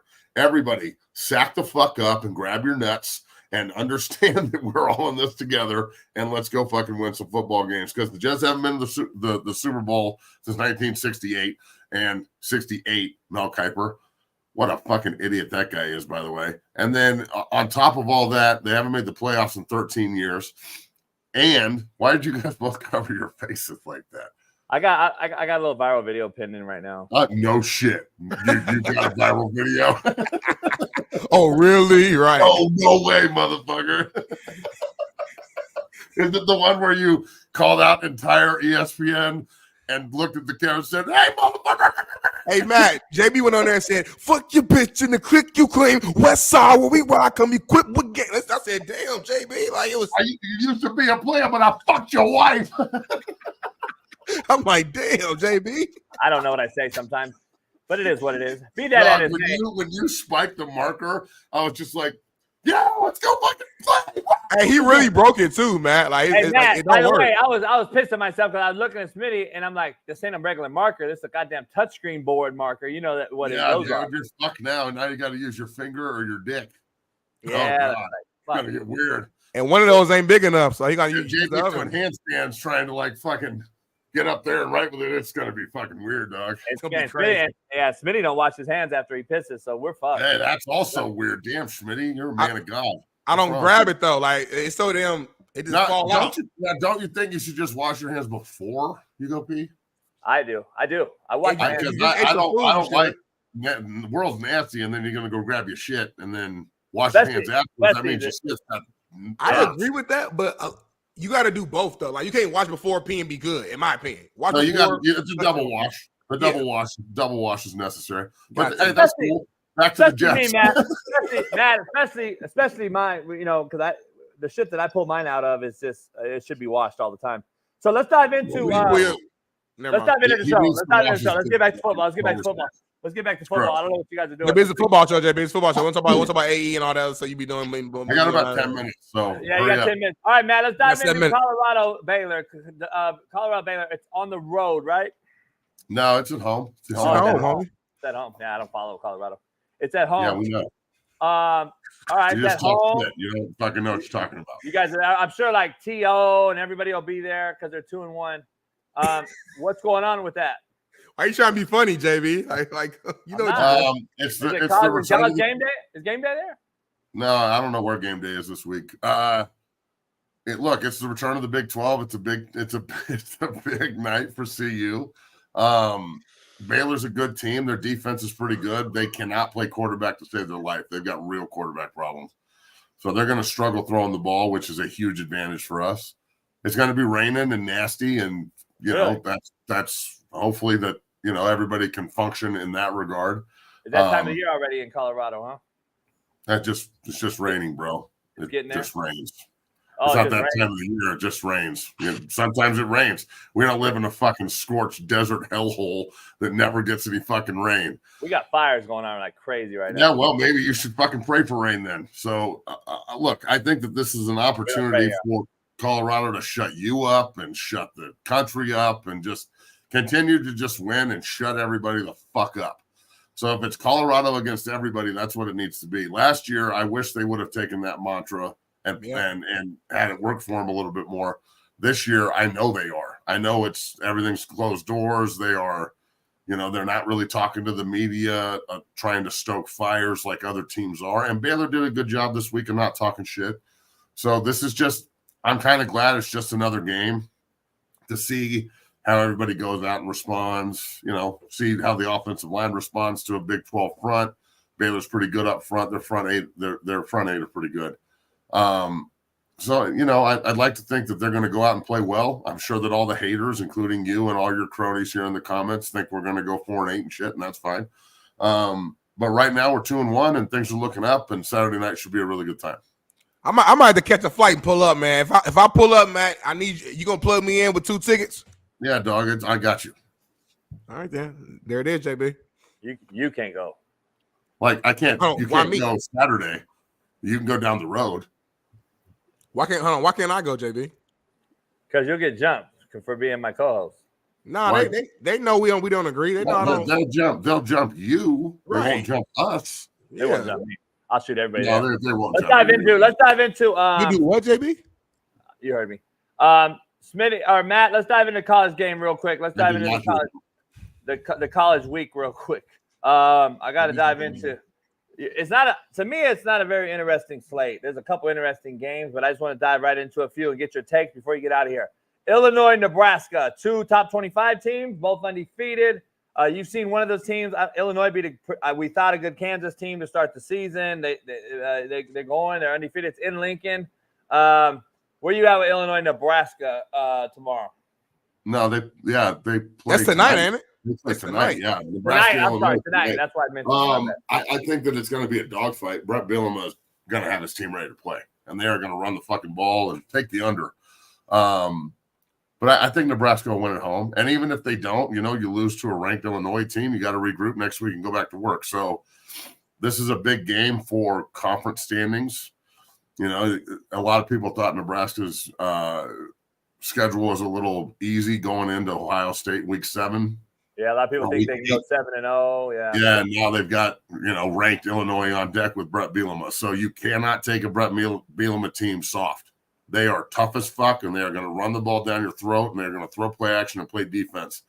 And they beat up Kansas in Champaign. So I think that it's going to be a hell of a game. I can't wait to watch it, honestly. Another one real quick. Very interesting ACC matchup, Matt. ACC matchup that no one's probably talking about because their records and everything, but these two get together. It's usually a pretty good game. NC State, Clemson. Clemson comes off a beat down of Appalachian State. They did what they're supposed to do. NC State usually has a front four that's NFL worthy. This year, it seems like they may be missing a few things. They're 2-1. It's in Clemson, 80-degree weather. Who you got? I'm going to take NC State. It's more that I want Clemson to. I need Clemson to. I don't really like Dabo very much. I think Dabo's full of shit, and I understand that he's a man of God and all that shit. But it's always the same fucking thing. So he wears me out a little bit, and I just think that it's probably time for new blood at Clemson, and NC State beating them and then being 2-2. That probably will stoke that fire. Not saying I want the man to lose his job. I'm saying I'm sure that Clemson is ready for some new blood and a new coach. Two teams that you're familiar with lately, especially the last few years and being in the Pac-12. USC-Michigan at the Big House. It seems like two teams going in polar opposite directions. SC seems to have figured out up front. They look the part. They look like a Big Ten team. They're going to Michigan with no quarterback. They're making a quarterback this move. They had a walk-on playing it. It seems like Michigan's just missing their head coach and a lot of talent on offense. Where you at with that one? And then mention the UCLA-LSU game as well in Baton Rouge. UCLA is a bad football team. UCLA is going to get eaten alive by LSU in Baton Rouge. That game is going to be a fucking slaughter. But I could see SC going to the Big House and winning. I do. They really, really impressed me in the first week, beating LSU in the way they beat them, playing defense. I think Michigan's just having a rebuild year. They didn't have a reload year. They had a rebuild year. And, they may not get back to the same dominance they had under Harbaugh. So that might be something they have to deal with. But I would take SC on the road in the Big House this weekend. I think Michigan's going to have a, 8-4 type year. Yeah, SC could be real, Smitty. I don't know. SC looks pretty good. I thought that they were going to really struggle in the Big Ten, and they look pretty fucking mean and pretty big. And Lincoln Riley, it seems like Lincoln Riley isn't just coaching Caleb Williams anymore. Now he can actually coach the entire football team and actually run what he wants and not try and do a piece to the fingernail painter. Hey, so what do I know? But what do I know, Smitty? Well, first time in a little while that he hasn't had a Heisman level QB per se, and he's a good ass quarterback. I like him a lot, but he's probably not gonna be a Heisman. He's not winning a Heisman. So now Travis Hunter's winning the Heisman. You know what I'm saying? So yeah, Travis Hunter's gonna win the Heisman, not the SC quarterback. I don't agree because I don't think they're gonna win enough. Do you think Travis Hunter and Shador will both be at the Heisman ceremony? If they win 8 or 9 games, both of them will be, yes. I think Travis is the best player in football. Travis is the best player in football. Let's be honest. I'm not going to sit here and fucking say. If they win 8 games, Travis Hunter's winning the Heisman. Yeah, I think they got to win at least that 7-8 range, right? Well, they're going to win 7 for sure. I already told you that, JB, before the season. I think that's doable. I really do. I really think it's doable. Well, you just don't think it's doable because you are a hater. So, JB, let me ask you this, JB. If Colorado does go out there and they win 7 games, right, 7-5, are you going to actually come on the show at the end of the season like, damn, man, I ain't I know you don't apologize. They're actually building something, right? Just admit, damn, Deion proved me wrong. He actually is building coach. Are you going to admit it, or are you going to find a different angle to still hate? Hate. No, hate. What would I say? I would say, yeah, Deion. If Deion wins 7 games, I think he should be mentioned as coach of the year. All right, bet. All right, cool. And he's going to win 8 or 9. So what does that say? Bailey, save this clip, please, or just remember the date.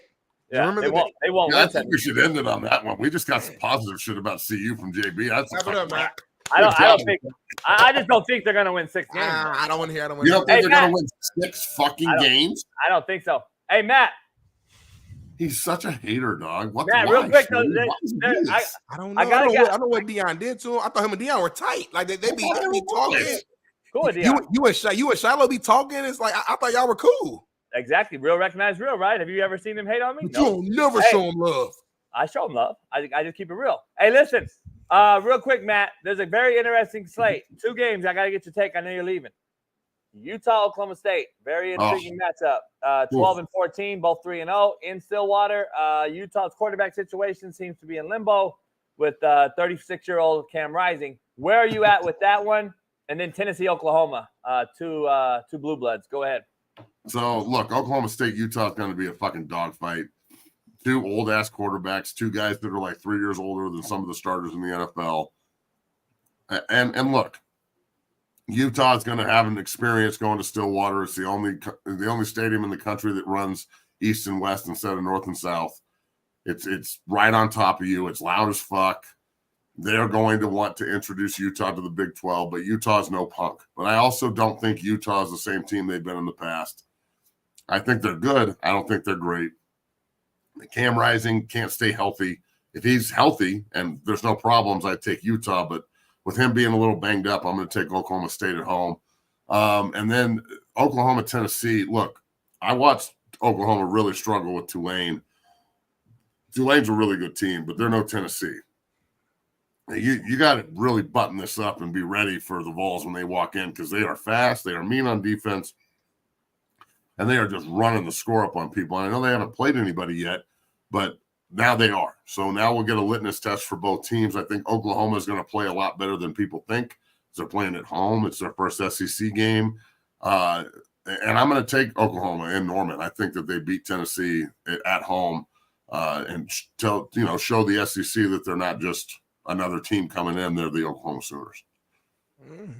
I'll take the 2 Oklahoma and Oklahoma State home games this weekend. I like it. Yeah, sounds good. Make some money, y'all. Your free picks right there from Matt. Follow Matt. Hey. Matt know what he's talking about. Hey, good luck, Matt. Good luck this weekend. I know you'll be there. And I'll have my fucking eyes on the game, of course. Yeah, we got Lawrence Vickers on 0 to 60 today, a hype man for the CU Buffalo. So Bailey and I will be doing that at noon. And then we're rolling, man. We'll be back on Monday.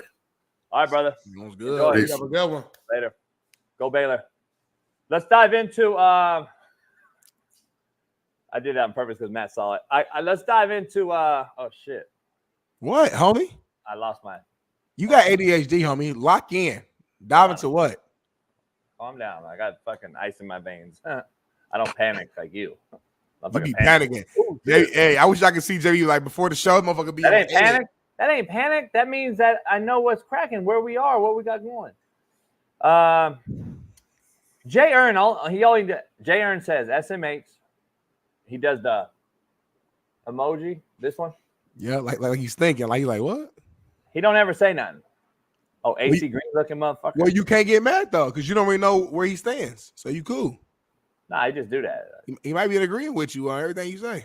Hey, Seattle Seahawk legend, one of my good friends, Uso. Man, this is my homie. Yeah, well, I've known him longer than you. No, you haven't, man. He's been supporting me for years, bro. Like from Fox to the porch to the porch. He didn't watch your stuff until he started watching me from the porch. I'm dead at. I'm not trying to be funny. Me and him go back. Like he's been watching the porch for a long time. He showed me love. Tells me I'm a true entertainer. Like so you're telling me you've known him longer than me. I'm gonna tell you this.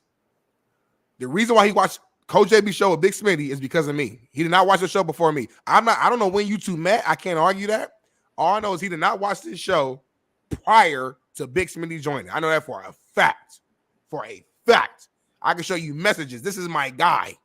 This is my homie. You don't think he watched McAfee years ago with me on it and came over and watched my show? He might have watched McAfee, maybe. I don't know. He didn't watch JB's show. When you had 10 people watching, he was not one of them. You could look and see who the list was, homie. You can see the 10. How many people? It was 10. It was Lucy.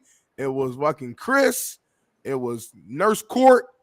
It was who else was it? It was fucking like Shaun, fucking Joe. Ron. It was with Joe Accord. What's the dude in the chair that you kind of like, but then you cuss him out and he come back? Like something wrong. He a little something's off with him a little bit. I don't want to say like the word, but like something's a little wrong with him. Like he Gorgon, and 2 more people. Like you knew all 10. So Brian Case. Right, yeah. So all I'm saying is, like, respectfully, my homie was not there. He been showing me love for years, homie. Yeah. You've known him 2 years. But anyway, listen. Just ask him. Lofo came out. Uso too. And he basically said, let him know, JB, because Mel Tucker said I was a 5th rounder. Mm-hmm. These motherfuckers are going at Mel Tucker. ESPN might have to have me on the show. They're not bringing you on the show. Like, respectfully, I'm not saying they shouldn't. I'm just saying they're not. It would be great for ratings. I'm saying they shouldn't. Yeah. I'm saying they shouldn't. Imagine you and Mina on the show, like just one-on-one. Who? You and Mina on the show. Mina. They wouldn't allow that on me. Must see TV. You, Mina, and Dan Orlovsky is on the show. Y'all 3 on the panel. And Mel. Yep. Ooh, man. And Ryan Clark. But see, Ryan, say what you want. Ryan will go at you, though. I know, that's fine, but I'm just saying. Like, respectfully, of course. I'm just saying, I still murk him. Ryan a smart cat now. Like, I'm just saying, say what you want. I know y'all got weird beef or whatever, but I'm saying, like, he ain't gonna just sit there and just on some fold. Like, he ain't soft now. Like, he gonna say something back to you. Well, of course you're gonna defend the brother. No, I'm not defending. I'm just saying, like, everybody not soft though, JB. Just because you don't like somebody, don't mean they weak or they soft. Ryan Clark has not shown that he gonna go in there in this fold if you on there. I will watch it though. That's must see TV. It's crazy. I'm getting these people sending me these messages. I don't want to talk about fake news on here. I know Ollie Gordon's playing. I just want to be clear. Is Ollie Gordon playing tomorrow? That's all I want to know, Bailey. Because I don't even want to tell you what they're saying is wrong with him. Do not say that. Do not say that's what it is, homie. Because I already saw it. JB's crazy, man. You saw that? Huh? You saw that? Yeah, I did. You might have sent me yesterday. You saw why they're saying he's out? It's fake. He's playing. Yes, he's playing. Don't do it. It's what somebody told me. Like why would you play like that? That's social media. That's why I'm trying to tell you, bro. Take a beat before you see anything. Whether it's why sports, whether it's politics, whether it's whatever. Like, be careful. Do you know Cam Newton broke down? You know he broke that news on our show. Did anybody write an article about it anywhere? No, but he broke the news saying I wasn't there. It's Cam. No, I'm saying, no, I hear you. I'm saying, but when people break news like that, typically like an article will break out and like I'm gonna Google it real quick and see. Cam Newton. Oh, did they cite our show though? Well, I'm just trying to see because if he let me see, sports debate, Cam Newton speech. No, I don't think. See, did we post it yet? Yeah. I mean, I don't know the full episode. I'm saying that do we post the? No, I don't think they. Because news like that, like that's a good, like to your point, he did break news, and if we would have dropped that in a timely fashion, I feel like all these New York Times with a. You did the other thing. The other thing blew up. You did the other thing. It blew up. Why you didn't do this one?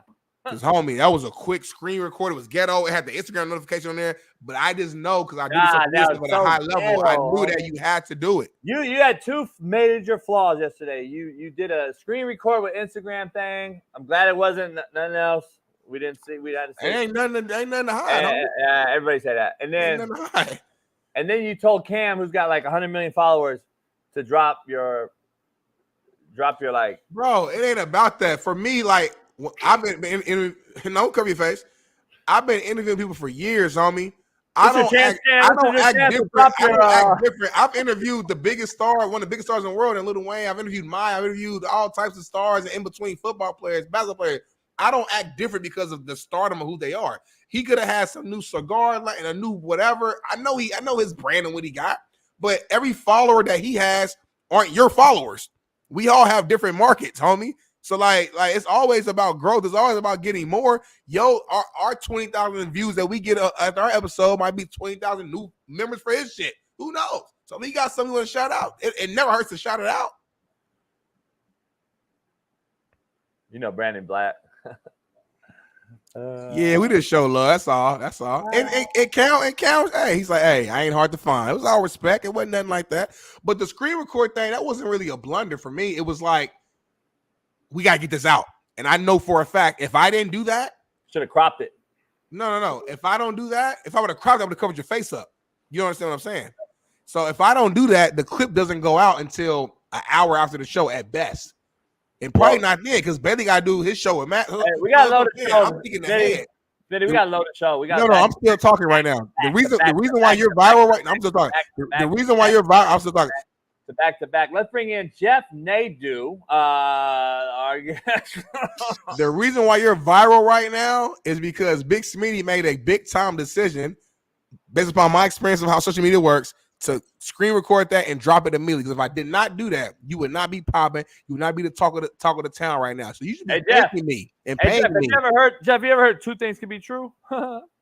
Let's dive into it. Well, Jeff, I think you should. I think you should give him a little more credit for what he does. But I think he does a good job. Are you the reason he's famous? I don't know. Jeff, I'm gonna join the show. If he keep talking, he's gonna be a co-host. Me and you gonna be on the crime side together.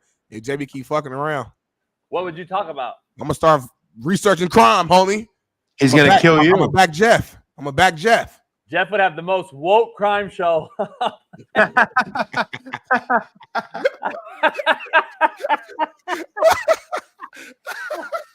would be like, the fucking Gambino crime family were actually no, Jeff, they were good people. They actually were not. They were not trying to do that. I'm like, Jeff, two things can be true. They did murder 100 people, but they also gave back. John Gotti was a good man. Yeah, John Gotti was a good man.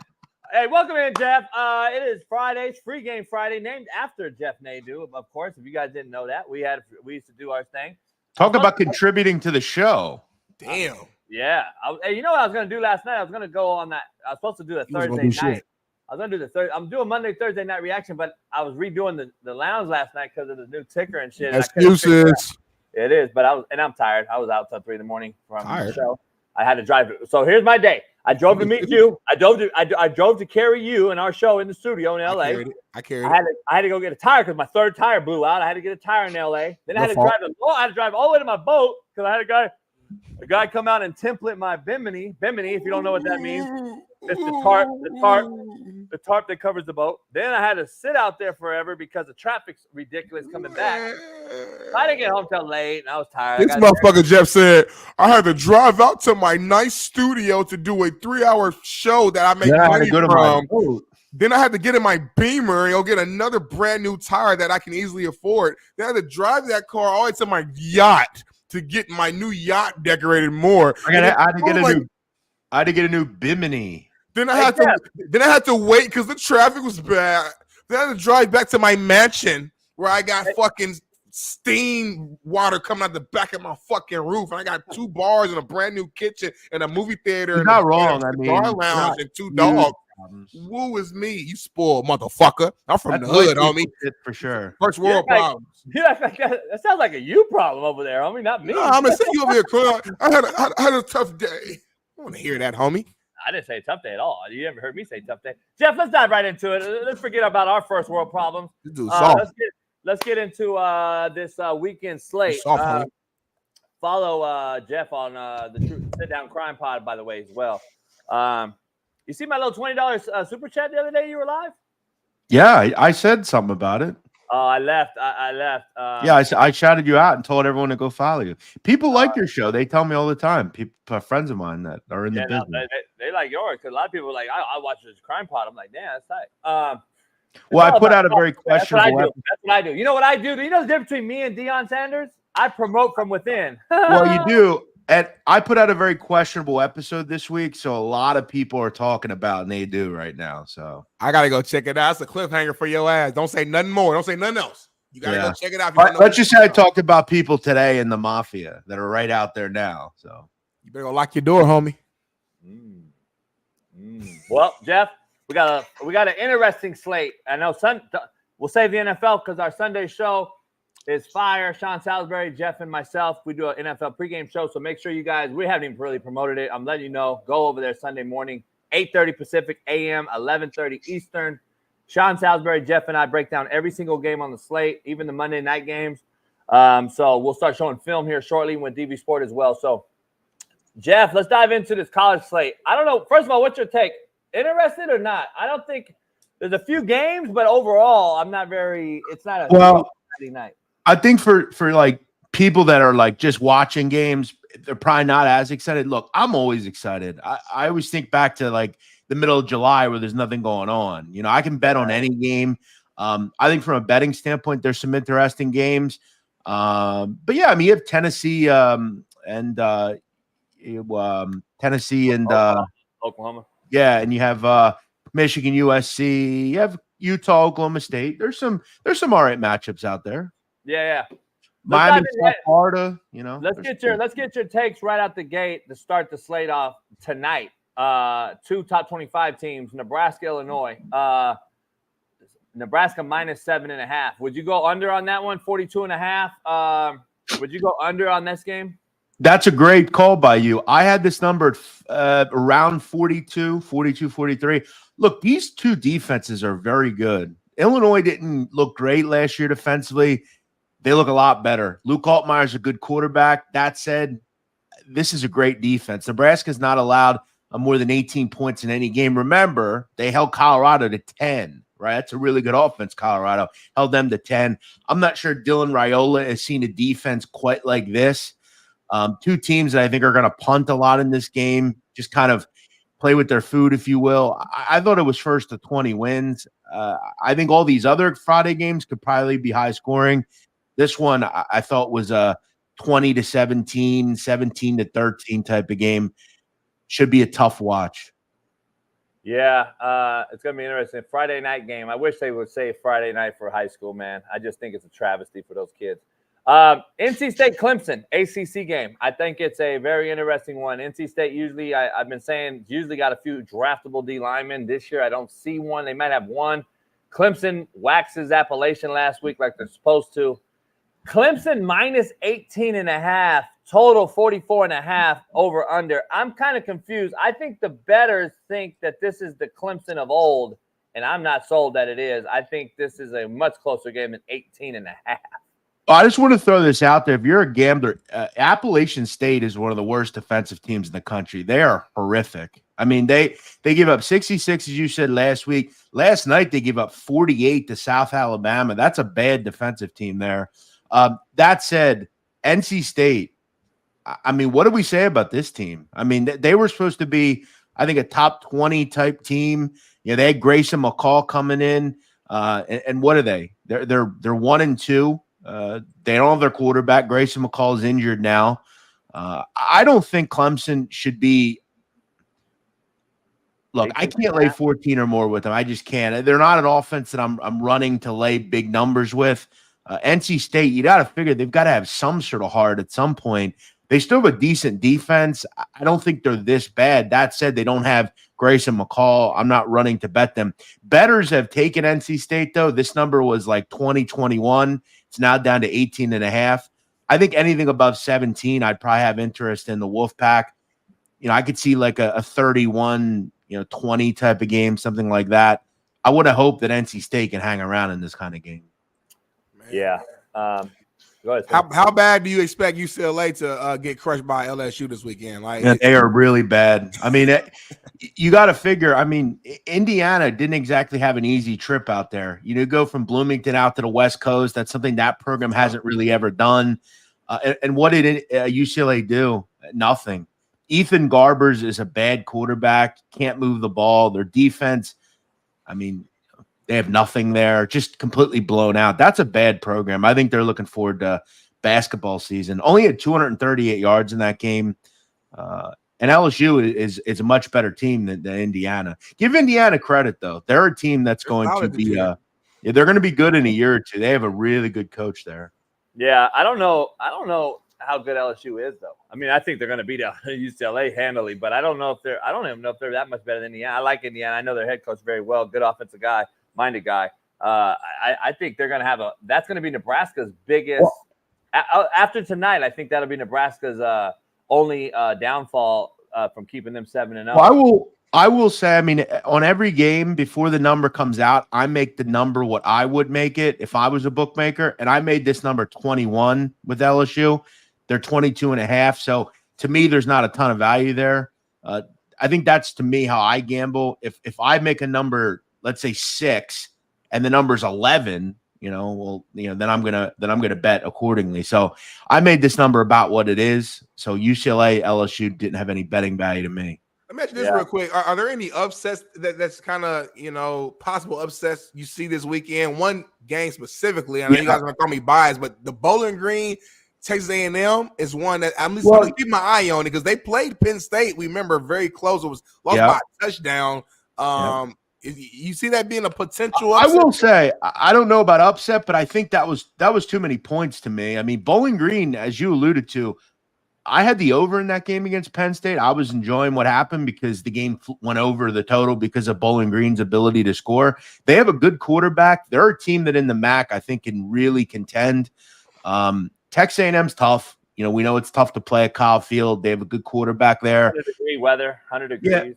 Yeah. But I want to say they can hang around. I'll say that there's more likely of an upset elsewhere. Like for me, I look at like Navy. I think they could upset Memphis. Memphis coming off a big win against Florida State. Now you got to go on the road. You got to play a team in the Naval Academy who's still top 3 rushing team in the country, better defensively, right? They have a new coach. Bettors have been all over Navy in this game. Numbers come down a couple of points. The Naval Academy knew they're going to sit on the ball. You're only going to have so many possessions in that game.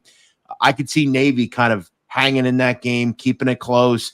Remember last year they played. This game was 28-24 Memphis. So Navy hung around, and that was a pretty good Memphis team last year. Something tells me maybe they can hang around and be in that game late against Memphis.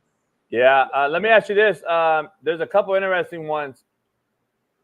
Upset alert. Georgia Tech, Louisville. I think Coach Brom's the top notch. I think Coach Brom's the top 5-6 coach in America. I think this is a trap game, though. Georgia Tech has shown that they can play well, then they have a letdown, then they can play well. This is the inconsistencies of a Georgia Tech trying to figure out how to win on a consistent basis. Is Louisville in trouble at all? Minus 10.5 Louisville, over under 57.5 though. By the way, someone saying that wasn't an upset over Florida State. It absolutely was. They were a big underdog, Memphis, in that one. As far as Louisville, look, I picked Louisville weirdly enough before the season to win the ACC. I'm actually feeling pretty good about that. I think Louisville's really good. I like Brom like you do. I think defensively they're really solid. I think we'll learn a lot about them in this game. I feel like against Georgia Tech, if you can stop the run, you're going to do a decent job against them. Syracuse was much better against the run and was able to beat them.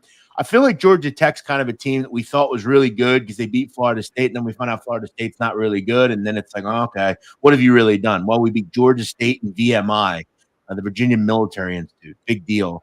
They did lose the only step-up game they had on the road at Cuse. This number is, 10? I think that tells you all you need to know. I would be on Louisville in this matchup. I've said before, I'll say it again, Louisville's really good. I think their quarterback is perfect for that system. Tyler Shuck, he was at Texas Tech and Oregon. They put up 610 on the ground and through the air against Jacksonville State, who was the best defense in Conference USA last year. So I'm happy with Louisville. I think they beat up Georgia Tech here. I think Georgia Tech comes back to earth finally. You think Texas Tech, Arizona State game is worth betting? Arizona State on the opportunity to go 4-0. Texas Tech scores a lot, but they don't stop anyone. Arizona State similar. Where are you at with that game? Well, last week I had Texas Tech and North Texas over. Texas Tech went over themselves in that game, I think. I think they had 66. They're a really good offense still. It doesn't matter who's there. They can move the football. I don't want to be boring here, but I noticed that the weather forecast in Lubbock looks very windy. And look, people overrate weather a lot. To me, rain doesn't matter to me. I don't think it affects totals. Wind does. The wind looks like very gusty in this game. I want to say in the 30s as far as miles per hour gusts. I think the under has value. I think a lot of people just assume both these teams will score 30 points. I can't back Texas Tech. I don't know if they have much of a home field advantage. Their defense, as you alluded to, is bad, and they're dealing with certain injuries as well. Arizona State's tough. I did not expect them under Kenny Dillingham to be 3-0. They have an opportunity to go 4-0. And JB, as you know, these games matter because we know Arizona State's probably not going to win the Big 12. Every game like this is important because eventually bowl season's going to come and their schedule is going to get harder. Got to have these kind of like flip games. Hey, did you guys know something about this new Big 12 or whatever? Did you know that there's been some games played already, even though they're in the conference that don't count for conference games? Did you guys know that? Did anybody in chat know that? Did anybody in here know that? So what do you mean? Let me explain. So I believe I want to say Arizona State, whoever they played a couple weeks ago. They played Texas State, Mississippi State, and Wyoming. Okay, then they're not they're one of the teams. Here, let me explain it because I don't know off the top what teams they were, but they're Big 12 teams that are on the schedule that are conference teams, but they don't count versus conference losses or wins this year because they didn't sign the contract. They didn't sign the contract until after. I think Arizona-Kansas State was one of them. Yeah, that was last week. Right. That game didn't count in the win-loss column as far as the conference. I see what you're saying. Well, they're in the conference, but they signed the contract too after. late. So now it won't count till next year, next season. Well, in terms of conference games, Arizona State's now in their conference schedule. And look, they need this game because their schedule. Utah-Baylor too didn't count. Yeah, their schedule coming up is very tough. I think their only really winnable game is probably Cincinnati. So if Arizona State, and again, maybe they could win a game or two, but they got to keep, they didn't win games like this. I think they're a good underdog here. I like them. I would take them +3. I don't think Texas Tech should be a favorite to anyone in this conference. Let's dive into the big games. There's some blue bloods on the schedule. Not blue bloods. They're now blue bloods nowadays, I guess. Utah, Oklahoma State. It's Oklahoma State -2.5. It's 52.5 over under in Stillwater. We don't know about Utah's QB situation.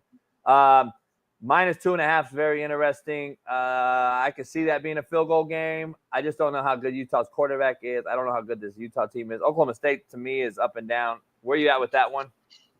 I think this is if Cameron Rising plays, I think this is a back and forth over game. I mentioned Oklahoma State was a team I wanted to bet over the total. They have a really good offense per usual. Defense isn't great. I think Cameron Rising is going to play. That said, his status is very important. I'm not a big fan of the Wilson kid, the Mormon MILF Hunter's brother at quarterback. Not a big fan of his. I need Cameron Rising in this game. And if he plays, this is a great game. And I'm going to lean Utah because they have a better defense.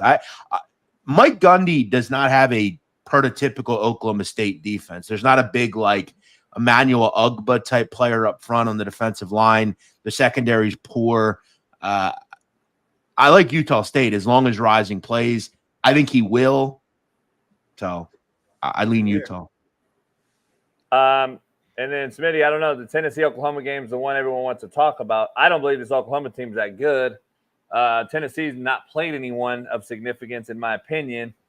Where are you at with this one? -6.5. Tennessee's getting over under 56.5. I'm leaning on Oklahoma here. I think at home, I don't love them on offense, but I think they're still very good.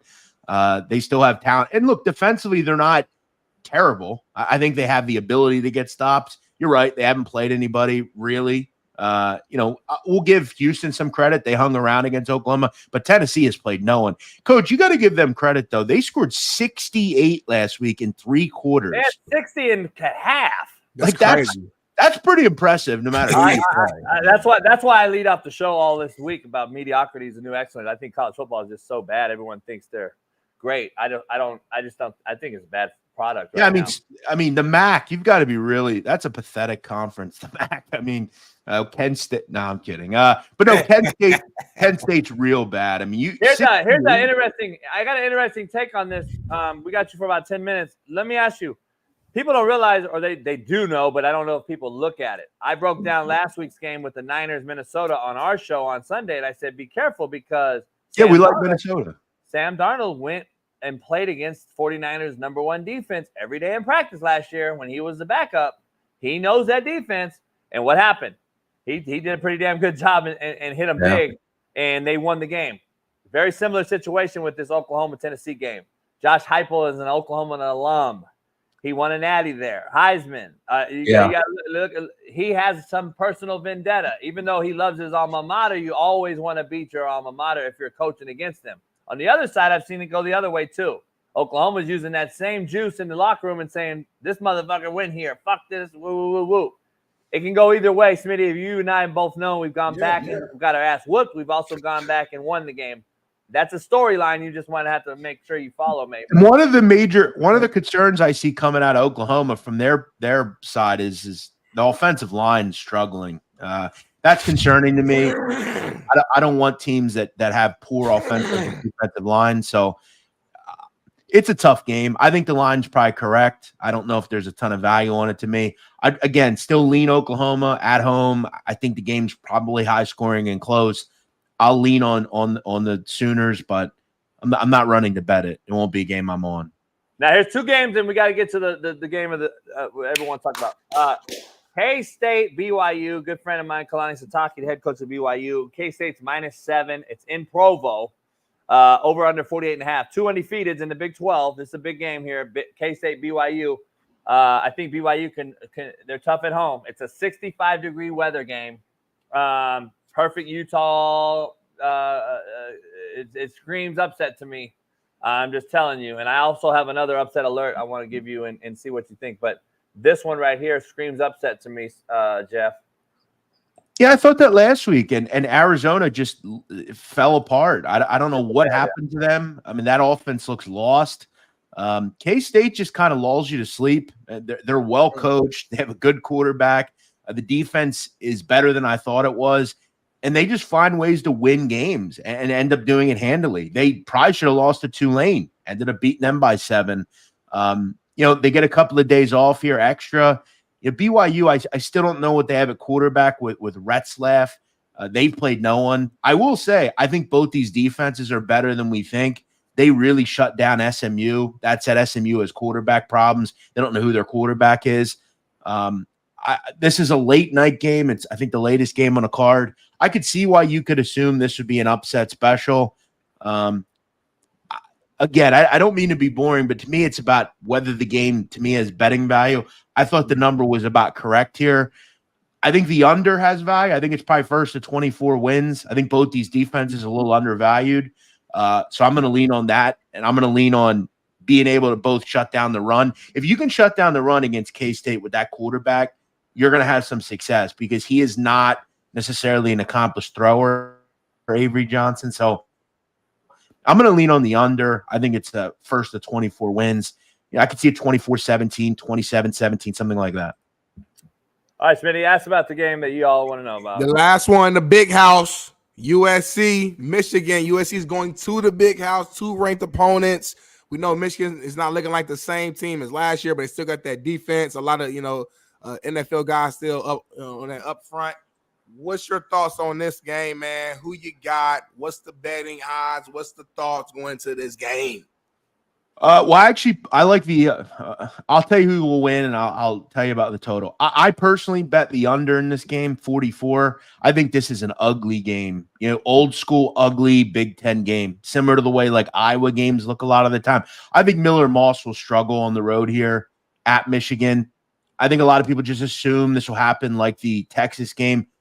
Michigan is good defensively, and Miller Moss is not Quinn Ewers, right? He's a good quarterback. He ain't Quinn Ewers. He ain't Caleb Williams. He's going to struggle on the road here. And Michigan's quarterback situation is bad. They don't know who the quarterback is. It really doesn't matter to me anyway. I don't know if Cortland Loveland's going to play. He's probably their biggest threat on offense from a receiver tight end standpoint. I think this game, again, first to 17 wins, ugly game. You look at that game against Texas, it was 31-12. That would have went under this number. I think this is like 24-13, 21-10. I think USC probably wins and covers. I just don't think Michigan can score much. But they're a great defense, and I think they can keep this game close, per se. I'd bet the under 44. Yeah, I'm agreeing. All right, the last one before I give you a possible upset alert. Baylor, Colorado. Everybody wants to know about this game. In Colorado, Matt said it's supposed to be raining. Where are you at with this game? Is Baylor talented enough on the perimeter is my concern. And are they good enough at QB? They'll be decent on defense. Where you at with this one?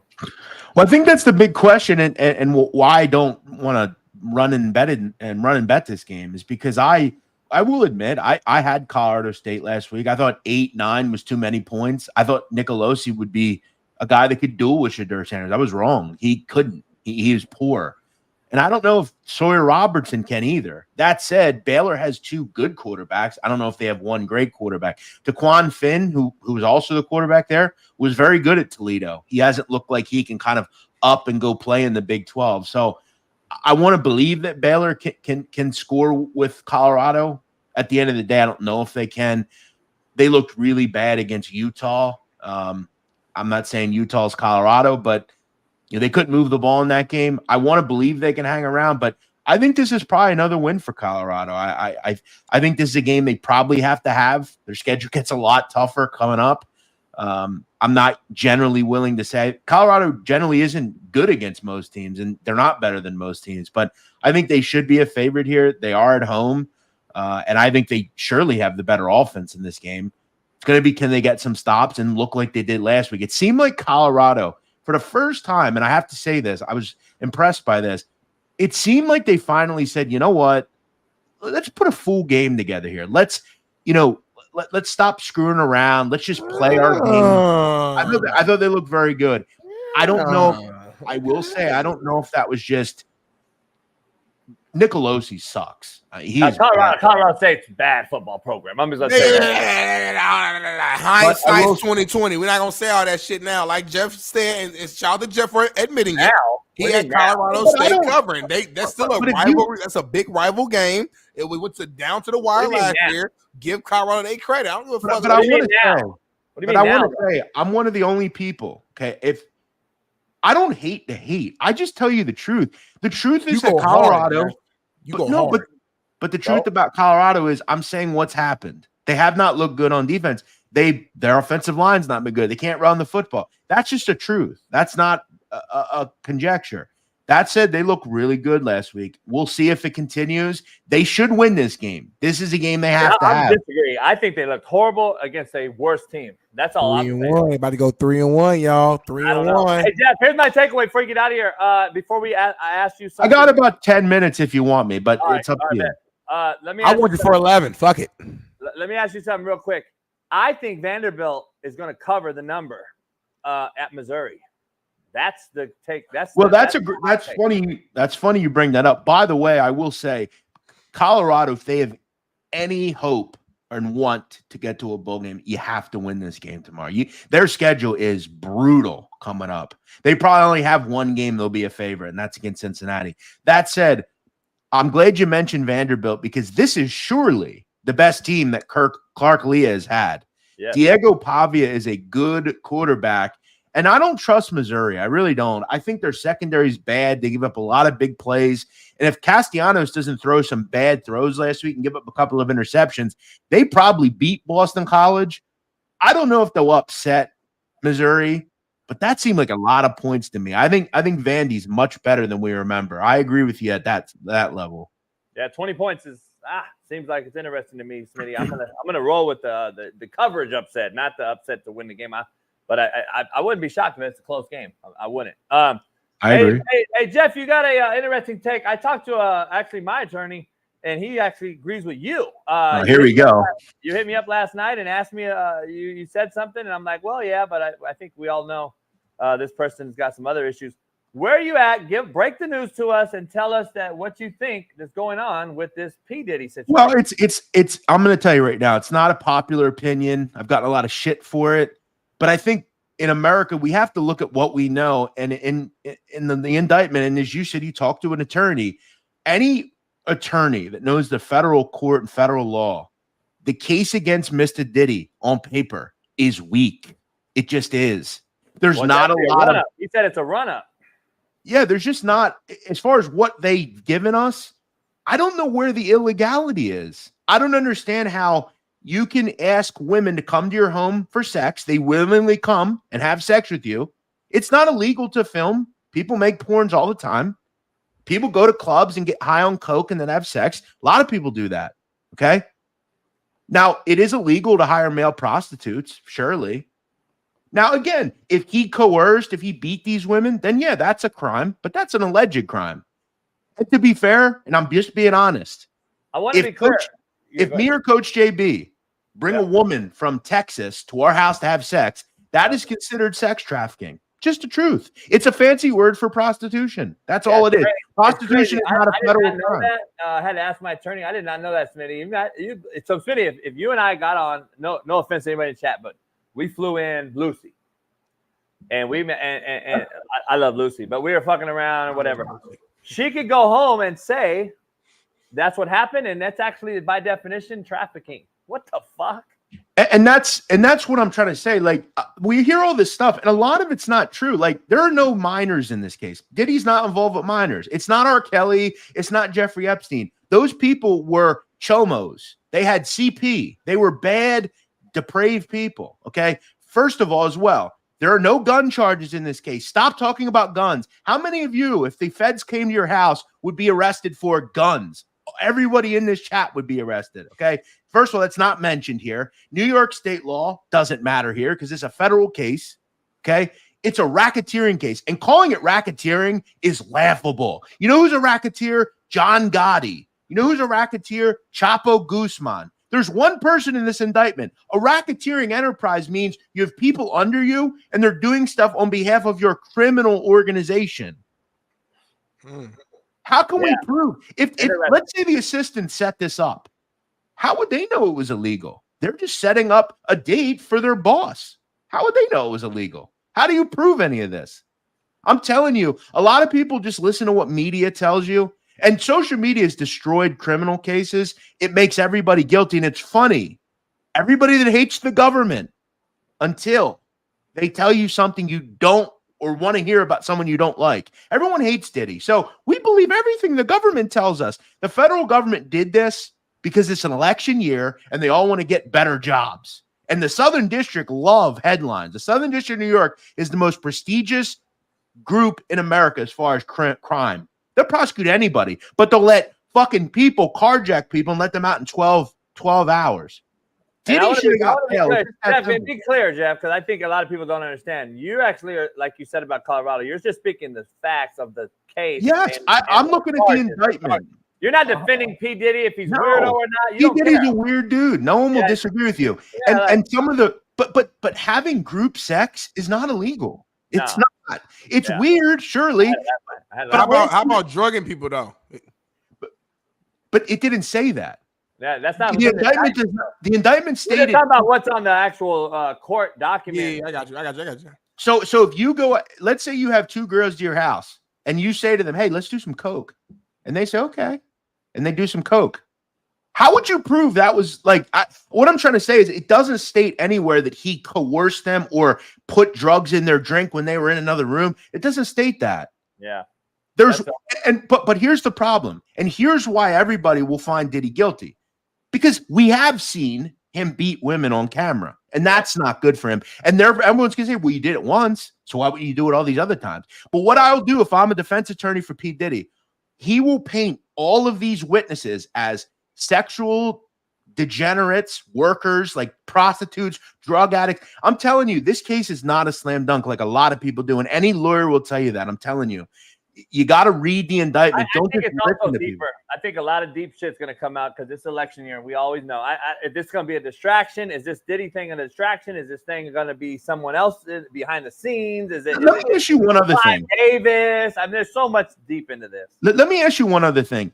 Smitty, you've seen a lot of the photos circulating with Diddy, with Leonardo DiCaprio, and all these people at these white parties he used to have. Let me ask you. Everyone looks pretty happy there, don't they?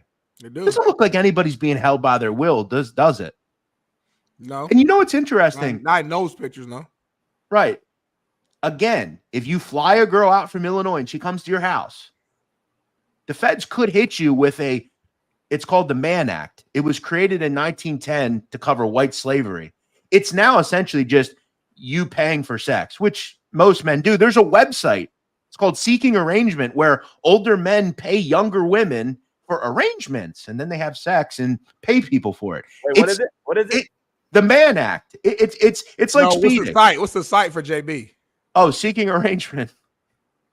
I'm just saying. I mean, if that's a crime, then all those people. Let me ask you this, should be though, arrested. like, if you just fly a woman out just to fly her out, and y'all end up having sex, But there was Smitty, but there was no conversation like, "Hey, I'm flying you out to fuck me." If you didn't say that directly, it's not really a crime. That's different. Okay, but neither did Diddy. And how do we know that they? And listen, I'm not. Here's what a Diddy is guilty of, at least right now. Diddy is guilty of being really stupid. He trusted people that you should never trust.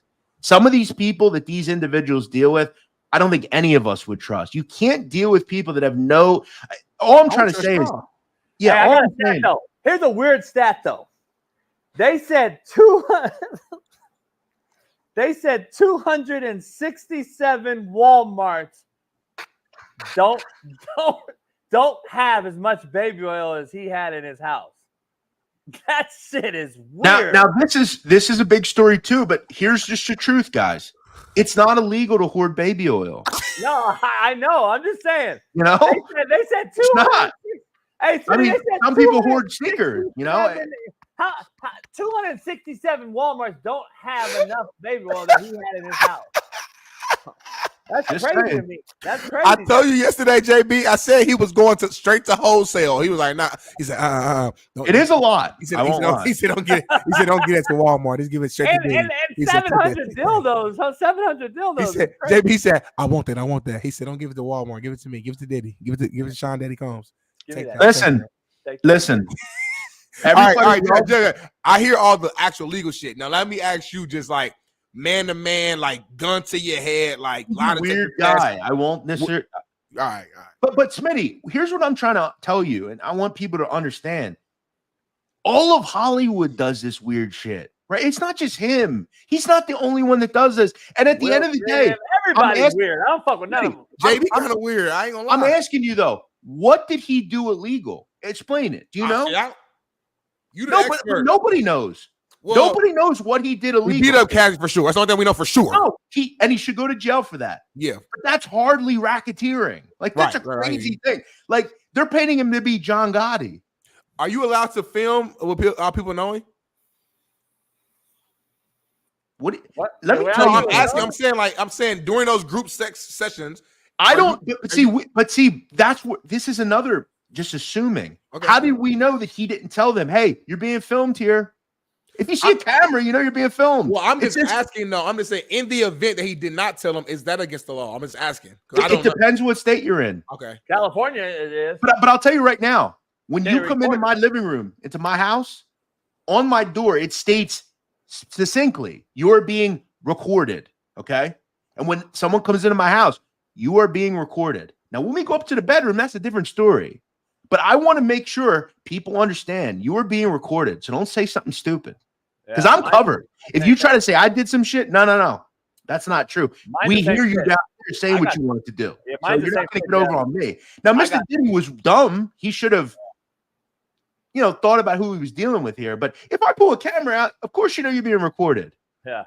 No, mine says the same thing because it's obviously I got cameras all over the house as far as outside, inside, etc. So by law, it has to say that. Just like it also has to say by law for insurance purposes, Smitty, which is crazy when you're a homeowner, beware of dog. Because if my dog bites you and I don't have the sign, I get sued. How about that shit? Yeah, got to be careful. You got to be careful, and you have to. If you're a young male in America, you got to be careful. Don't just let these people do what they want to do. Have it in your back pocket just in case. You never know when that R word's going to come out with a woman. You think they like you, and then the next day they're saying he did this.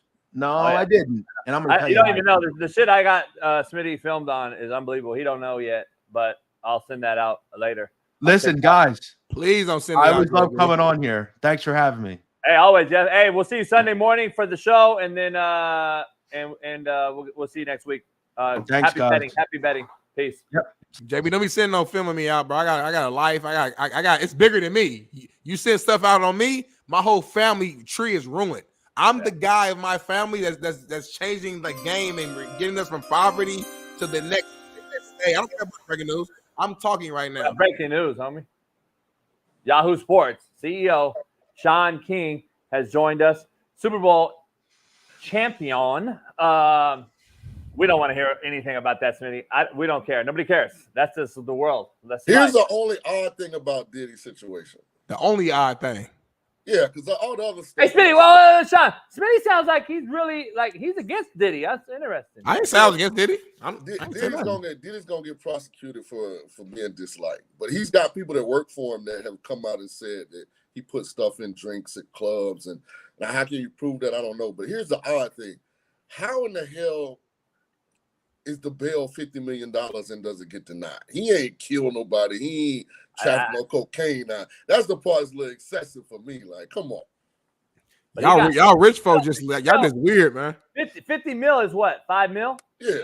But who gets a $50 million bond? We seen serial $50 million? Are you kidding that Machesney Clinton? He got $5 million. $5 million ain't nothing. He can bail that out, right? Yeah, but the judge denied him. I know. That's what I'm saying. That's crazy.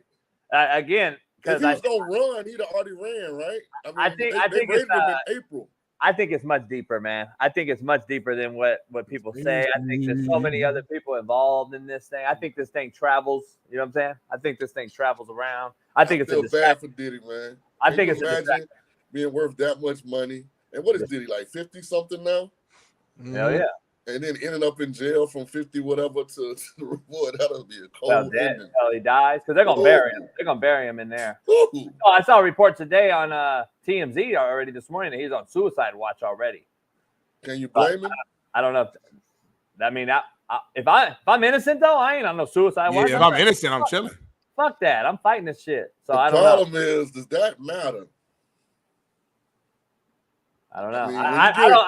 I don't feel bad for him. I don't feel sorry for him though, because I need more information. So I ain't gonna say that. First of all, if he did some of this shit that they saying he did, then here's not defending it. I'm definitely not defending it. Here's the one issue to me, and I don't care what anything else he did because we don't know what else he did. But he hit a female on camera. Fuck him. That's where I'm at. He's done. He's dead to me. He's dead to me, and I know he's done it before. But that's also like Dana White to me. Dana White to me is dead. You put your hands on a woman, homie. I don't fuck with you. That's just me. I was just about to say that. I keep it real. I keep it real. You hit a woman, homie. You hit a woman. Put his hands on a woman, but I also want everybody to be fair across the board because we saw Dana White do it too. And I've been on one of the only people that's on that Dana White tip. I'm like, nah, dog. They'd be a big fan of him still, though. So it's just different, white, black. But yeah. Of who? Dana. No, I'm not. I don't fuck with Dana. You run in the same circles though, like that's your he part of your circle. What the fuck does that mean? I never met him. I don't know him. I don't want to know him. Huh? I give a fuck about Dana White. He doesn't affect my motherfucking bank account. Ain't what they told me. Let me tell you this. I know this. The way that he went across his wife's shit on camera, he's done it before. Don't tell me that's the first time. You was in public at a club and you put your hands on. He was too comfortable with it. Don't tell me he didn't do it at home. Man, fuck all that shit. I don't fuck with them weird motherfuckers. They're all weirdo fucks. All y'all rich dudes, man. Y'all see different things. Y'all grow up in Hollywood. Y'all been growing up. Who's y'all rich dudes? I'm saying like all y'all dudes who made like a ton of money. Who's all y'all dudes? Y'all do. You keep saying y'all. Parties, so y'all just seen different things. They're like people like myself, the common folk. We ain't even seen none of the shit JB is saying. So it's just different. I ain't seen nothing. Who's y'all? Huh? Let's dive into Hey, to all you weirdos in the chat, two things can be true.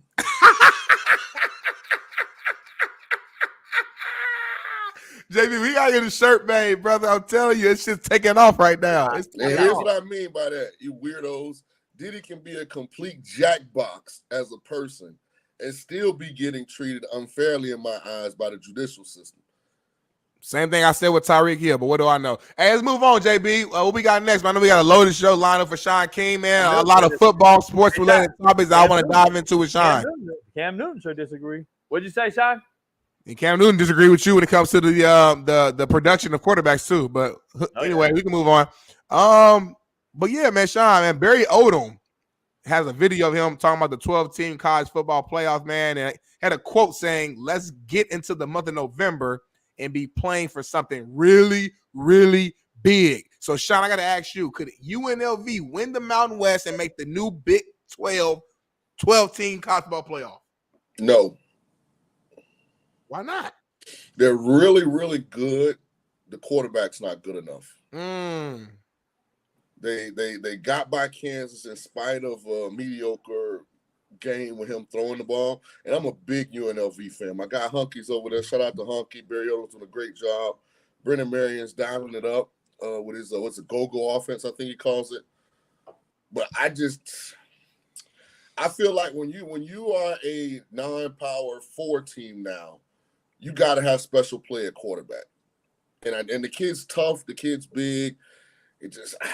I think at some point his lack of consistency throwing the ball will cause them to lose a game that they probably wouldn't lose if they had better quarterback play. Yeah. And I don't know that a one-loss UNLV team can get in the playoff. Yeah. Yeah, it might be tough. Because Kansas already got 2 losses. Houston already got 2 or 3 losses. So their 2 non-cons alleged big power 4 opponents aren't having great seasons.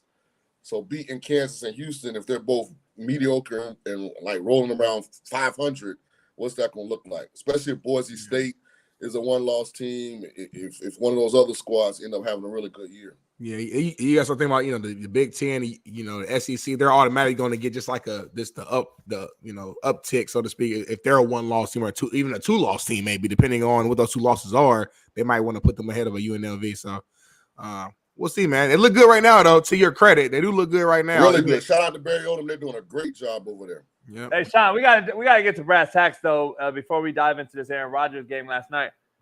The cover 2 talk that's going viral. I got a viral video out there. It's going on. We got this whole cover 2 Mina Kimes, and now we got Mel Kiper, who's never played football in his life, talking about it.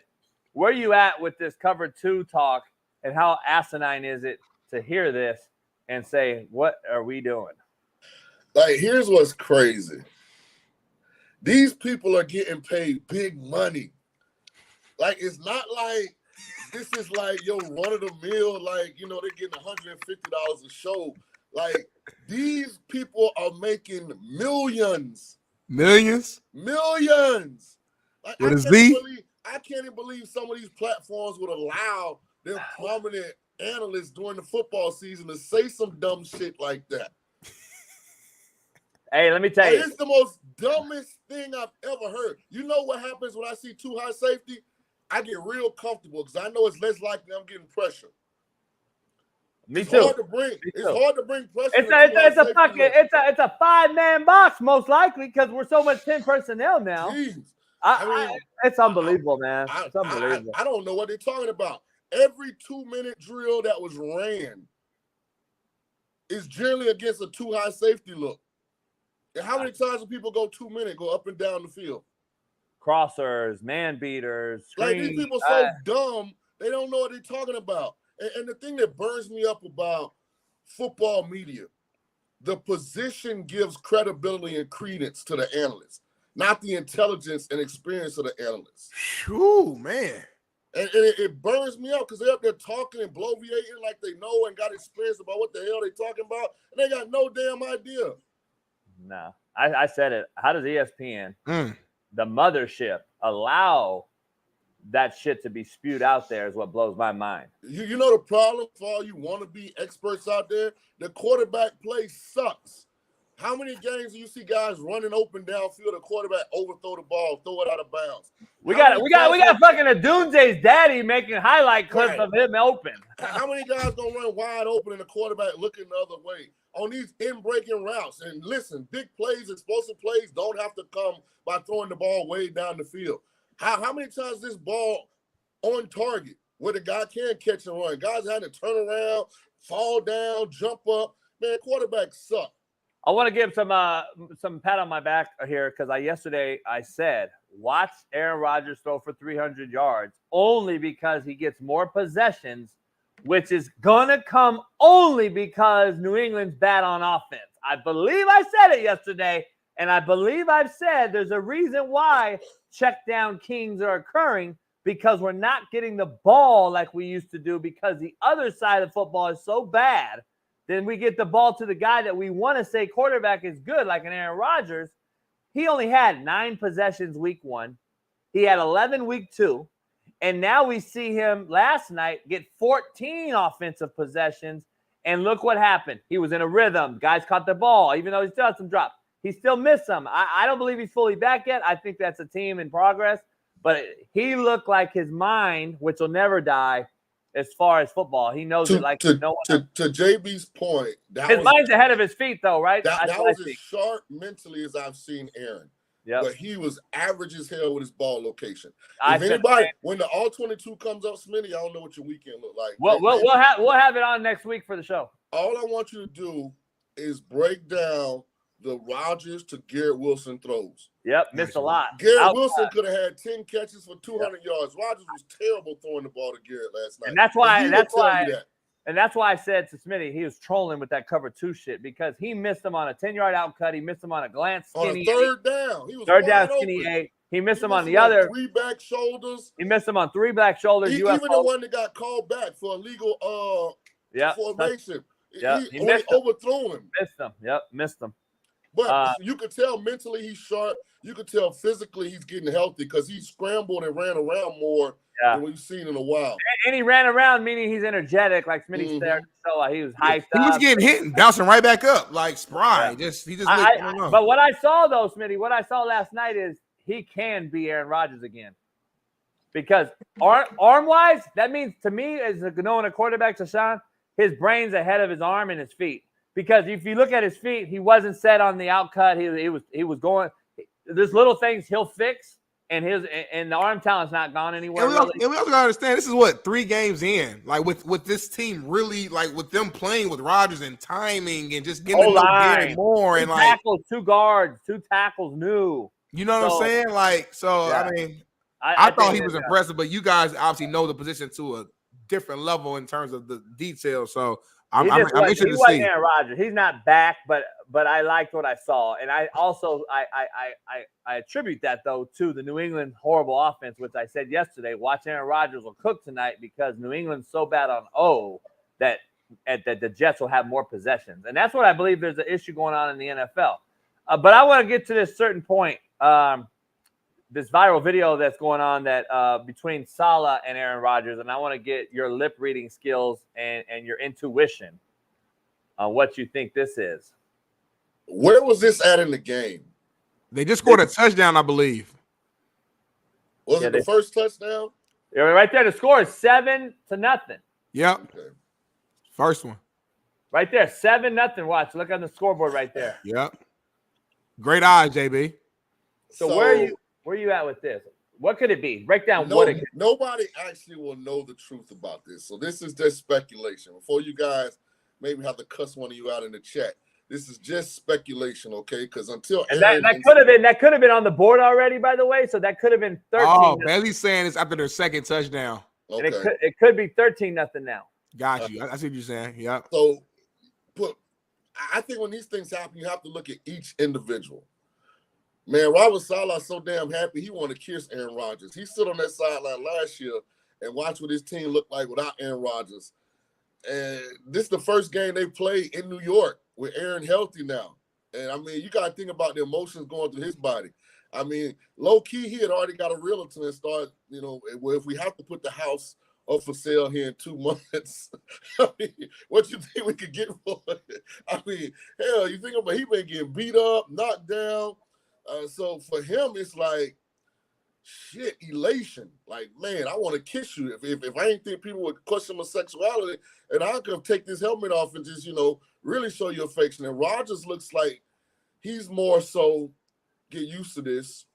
Don't celebrate touchdowns. We got bigger goals. The way Rodgers looked at him walking away, though. Nah.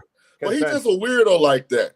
I think it's just. I think Aaron Rodgers said, "I'm him." Like I told your ass, like this is me, and walked off. Like yeah, nah. I think I'm Himothy. Like this is who I am. Pause it right there. Yeah, like yeah. I don't see that at all because I'm looking at his mouth. He said something about score. Okay, he doesn't say calm down. I'm just talking about what he actually said. He said something about score, and then he said score. I don't know what. Score early. Score late. I don't know what he said, but here's the bottom line, though. The coach shouldn't be the guy that is over excited. I'm just I telling agree, you, JB. as a leader of men, homie. I hear you. Y'all A leader of men, Aaron Rodgers. If that was you on that sideline in New York for the last 3 years, hey man, you like come here, you might have an out-of-body experience, JB. Hey, I'd be like, I wouldn't even have hollered at Aaron Rodgers.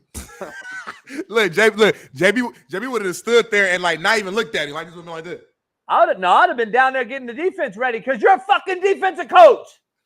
That's what I don't understand. Like, I'd be down there getting ready to go defense, talking about fucking Eagles and Crows. I'd be worried about that shit. I just think it's a different thing, man. Shout out to the whole D line for the Jets. I think they had 7 sacks, and they did the tomahawk hammer for my boy Jermaine Johnson every time. Jermaine was in tears. He was crying. He was posting some tweets about love you guys because they did it for Jermaine every time they sacked the QB. Let's dive into the other side, Shaun. Give me your Kobe Brissett. Is he already going to get benched? That team has 0 threats on offense. I thought they should have ran Stevenson. Should have ran him at least. They didn't even fucking try. And it fucked my DraftKings up. Where you at with that? Where you at with that Patriots offense? Like, it's so frustrating, man. And listen, Jacoby Brissett's a black quarterback from Florida. I know a lot about the kid. Overcame a lot. Went to Florida. Kind of got a bad deal. I think he went to NC State after that, if I'm not mistaken. But come on, man, really? Like, you're playing Jacoby Brissett over Drake May, like on a team that obviously, I mean, come on, man. Like, so you go with the rookie? Absolutely. Like, another bad rookie quarterback. That we don't believe in playing rookies early. He don't believe in that, Shaun. Hey, listen, I'm not necessarily a huge Drake May guy, but here's what I am a guy of. If you get a chance to play a rookie for a full season where your team has no expectations, take advantage of it. Because he actually will get a chance to fail and not be vilified and scrutinized at the level of when a rookie has to come in on a team that has expectations. See, I'm not mad, Shaun. Nobody expects the Patriots to win. I would say let him sit 3-4 more games, and then I bet you'd be and better. That's fair too. I bet you'd be better than these other rookies. If Drake May comes in a couple weeks and takes over the reins because he's got to sit behind Jacoby and see it, and he's better than a lot of these rookies we're seeing. That's the common denominator. We got to start watching it. The Mahomes, Alex Smith, the Brady Breeze, or Bledsoe. The Favre and Aaron Rodgers. Like, look at the guys that have actually doing love in Aaron Rodgers. So, JB, the only pushback I'll give you, because I don't have a problem, that's what their plan is those were playoff caliber teams. Ooh. The Patriots don't have any expectations. That's why it's worse, because Bryce Young ain't getting no pass today. Yeah, but come on. Tepper's the worst owner in sports. The Panthers are the worst organization in all of professional sports because of him. Bryce Young ain't getting no love. Brother. You know why that is. Hey, brother. Stop putting your fist up, homie. I'm just saying, dog. Bryce Young. With that Trump shirt on. I'm not. Let me put a public service announcement out here because people have been in my DMs. I'm going to slap somebody for the year over. Hey, watch this. Kenny Pickett was in college for 62 years. He had one good year of college football. So they should have never drafted him. One of the biggest mistakes Mike Tomlin has made. So when he goes to the NFL and doesn't play well, no hands. It does not surprise me. Bryce Young was elite for multiple years at Alabama. He can still play football. He's in a bad organization. That's the difference. When a kid has put a whole bunch of tape on film in college that he's really good, he don't go to the NFL and forget how to play. That's different when you draft a one-year wonder, Bo Nix, who I told you guys coming out of the preseason, Sean Payton had schemed up his success. I said, you can tell Payton is in his bag trying to make Bo Nix look good. Now that the other team is preparing, look at Bo Nix now. What is he, 0 touchdowns, 4 picks? Something like that. Listen, I don't believe rookies should play. I'm just telling you. I'm with Tom Brady. I've been saying this for 5 years. I just think, especially on bad programs, bad organizations, like you just alluded to with Bryce Young. I'm not totally shitting on Bryce Young. I still think he has an upside. That's what I just said. Yeah, I think he has upside. I think that organization is a killer. Look at Sam Darnold. Look at the guys that have come Look through at that. Baker Mayfield. Just look at the organization, the people that came through there after camp. All under Tepper. By the way, is this true? Bryce Young has 3 head coaches and 5 offensive coordinators already? I know he's got 3 head coaches. I don't know about the 5 coordinators. Shit. Ain't this year 2? Yeah. He's got 3 head coaches and 5 OCs in 2 years. Not even 2 years. I don't know about the 5 OCs for sure, but the 3 head coaches, yeah. Nobody talks about Tepper. I just read it. There's no way. And listen, this is why I knew this was doomed to fail. When Tepper hired a first-time head coach. Yeah. But hold on. JB's guy. Didn't they not? Which I wasn't agreed with. I don't agree with the hire. I've been saying it. Stop hiring these 1 year. I don't agree with Freeman and Notre Dame. I don't agree with any of these. Why the hell you keep putting your fist? Yeah, stop putting your fist down. We gave you a pass the first 2 times. You gonna stop doing that, homie. You still a white boy at the end of the day. No, I'm not. Listen. You're literally white. I don't agree with the first year coach, Shaun. I'm just gonna be real. I don't believe you can just morph out the experience. It just doesn't happen overnight. There's too many other things you don't understand. So I don't agree, especially at the NFL when it's galaxies apart from college. Number one. Number two, they got rid of DJ Moore when they drafted this motherfucker. Let's be clear on who they got rid of in Carolina for Bryce. They got rid of DJ Moore, a shitload of picks, and they didn't get really anything in return. And this guy's got 3 new head coaches, and now we're blaming him? Like, this is the problem I have. And ESPN was the one blaming him. Oh, they should have took CJ. We're glad CJ's not there. As fans, we should be glad that CJ's not in Carolina. Yeah, protect, save him, right. Like, I'm just saying, though, you never know. We don't know if Phillip Rivers would have went to the Giants and Eli goes to the Chargers, what we would have got. We don't know what we would have got if John Elway went to the Colts. We don't know. But I'm just saying, dog, you don't really know these bad organizations take these quarterbacks. And Trevor Lawrence, listen, we're going to be calling him a bust here in the next couple of weeks because that's just the nature of what it's all about. What have you done for me lately? Now, I don't know if he's a bust, JB, but I damn sure said Jacksonville paid him too quick. Well, I said that about everybody. I said it about Jordan Love. I'm saying I'm not a proponent of one-hitter quitters, one-year wonders. I don't believe we should pay him. I want to see consistency. I love Jordan Love. I think he's on a big upside. I just don't. Look what happened, though. He ain't playing right now. And that's just when is the NFL going to start saying, you know what, we're investing a lot into you guys, and we're not really getting anything back. This is the lowest level of touchdowns, lowest number of touchdowns thrown ever through 3 weeks. We got the lowest QBRs. We got the lowest yards. We got the lowest points. We got the lowest offensive production. We're not seeing quarterback play. Like, we're not seeing the quarterback play. Last night, you got to at least see a simulation of what the quarterback play is supposed to look like in the NFL level. You saw it last week with C.J. Stroud. I think C.J.'s head and shoulders above everybody else his age. And I think that he's in the top 5 already on what a quarterback should actually do, how they operations from the pre-snap to the post-snap. CJ's ahead of all of them dudes by far.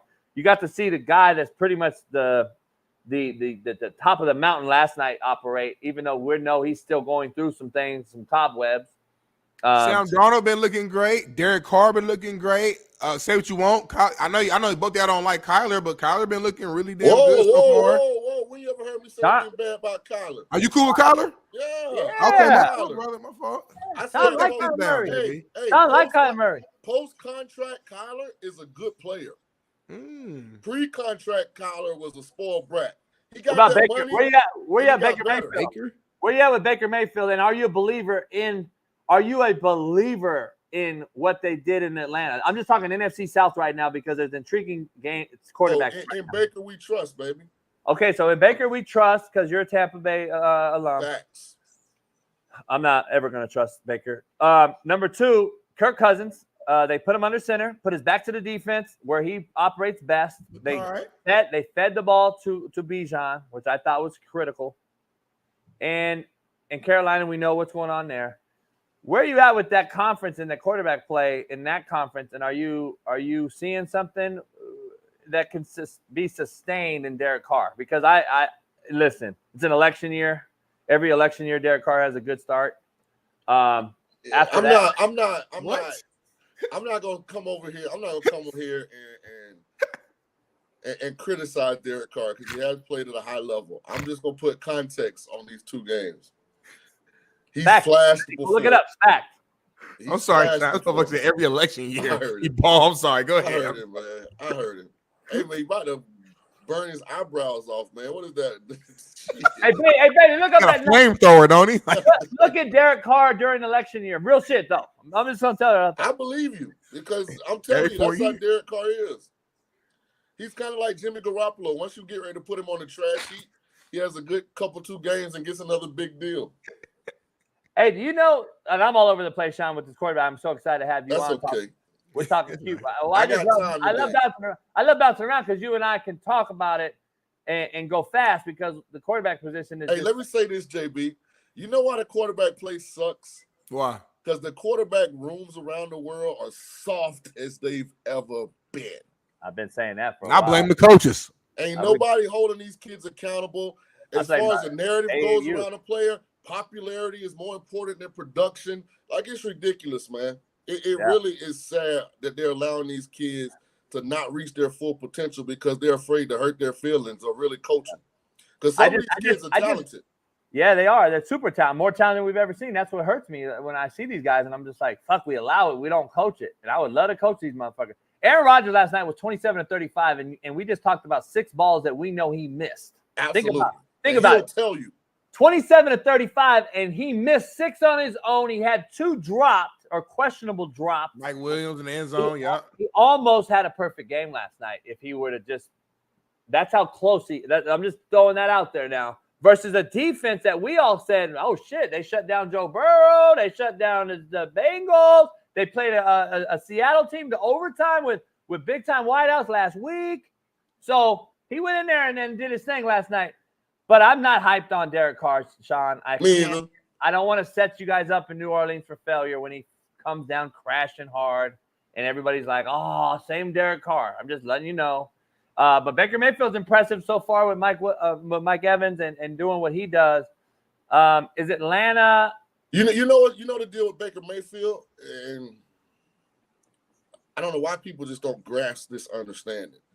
An athlete can get too much too soon and not be mentally mature enough to handle it. Baker won a Heisman, went #1, was on every national commercial in America when he was a quarterback for Cleveland. You know how many times he was down to like the Sanders family. Like every time you looked up, he was on the national commercial. And it got to his head. He got a little too big, preparation waned a little bit, thought it was the talent, failed in Cleveland, went to Carolina, failed in Carolina, got a chance to go to the Rams for a couple games. When he got his opportunity in Tampa, he was a more mature version of Baker Mayfield, and that's what you're seeing. I agree with all that. Only thing I would disagree or push back on, I don't think he failed in Cleveland, homie. I think that's the best. They went to a playoff game and won a playoff game with Baker. We forget to say that. Like, they went there and beat Pittsburgh, and that was the best. Cleveland ain't been better since then. They ain't been better with Deshaun. Well, when I say fail, here's what I mean, JB. When you're the #1 pick and you don't sign a huge second-year extension contract, then that was a failure. I agree. You know what I'm saying? Like, I think it's a bad mistake on Cleveland, looking back. Right, wrong, and different who it was. He's supposed to get the deal Deshaun got. Right. I hear you. When you're the #1 pick, you know what I mean? Yeah. And a lot of the reason he wasn't in Cleveland wasn't necessarily just bad on-field performance. He was immature off the field. Right. They were sick of that Baker. Now, he had a lot of Will Levis in him. By the way, we got to make this a national thing. Don't Will Levis.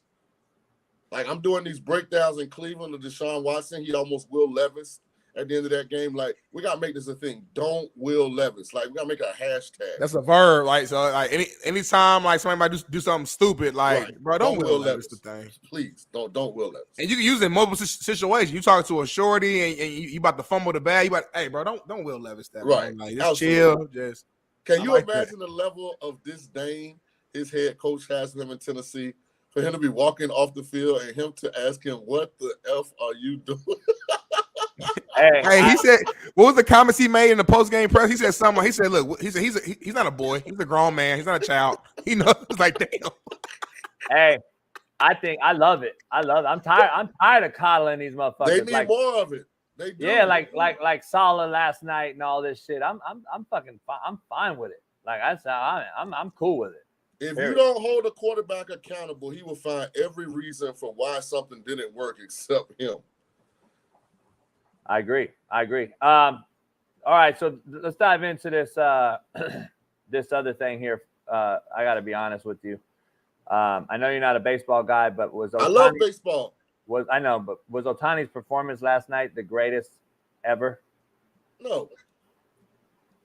The culmination of what he did over the season was phenomenal, but I mean, 10 RBIs last night, Shaun. 6 for 6, 3. That's like to me, it's like 30 for 30, 4 hundo, 5 tubs, and 2 rushing tubs. 6 for 6, Shaun. 3 home runs. JB, are you a Dodgers fan? Yes, I am. But Shaun, listen, Okay. I'm not going to ask you though. Okay. Did the team that he was playing not know that he could get 50 for 50 on that night? They did know. That even makes it harder, Shaun. My opponent knows that I don't want to be the team that allowed it. JB, they're playing the Marlins. Thank you, homie. The Give some Marlins context. The Marlins are a double-A Major League Baseball team, okay? I see. Yeah. So I like the ticker. I see it. We got the odds. We got the odds on the ticker and everything. All right. I see you get down. Hey, listen. The Marlins are terrible, man. They traded Jazz Chisholm. They traded Jorge. The best player, homie. They trade all the good players. They're terrible. I'll say this though. Here's why Ohtani's worth every penny. I'm not trying to take away from how great of a player he is. He did all this and didn't even pitch this year. Woo! I know. Think about next year when he when he gets in the rotation too. Listen, I had this conversation last night, and before you get out of here, I had this conversation. Is he the greatest hitter of all time? No.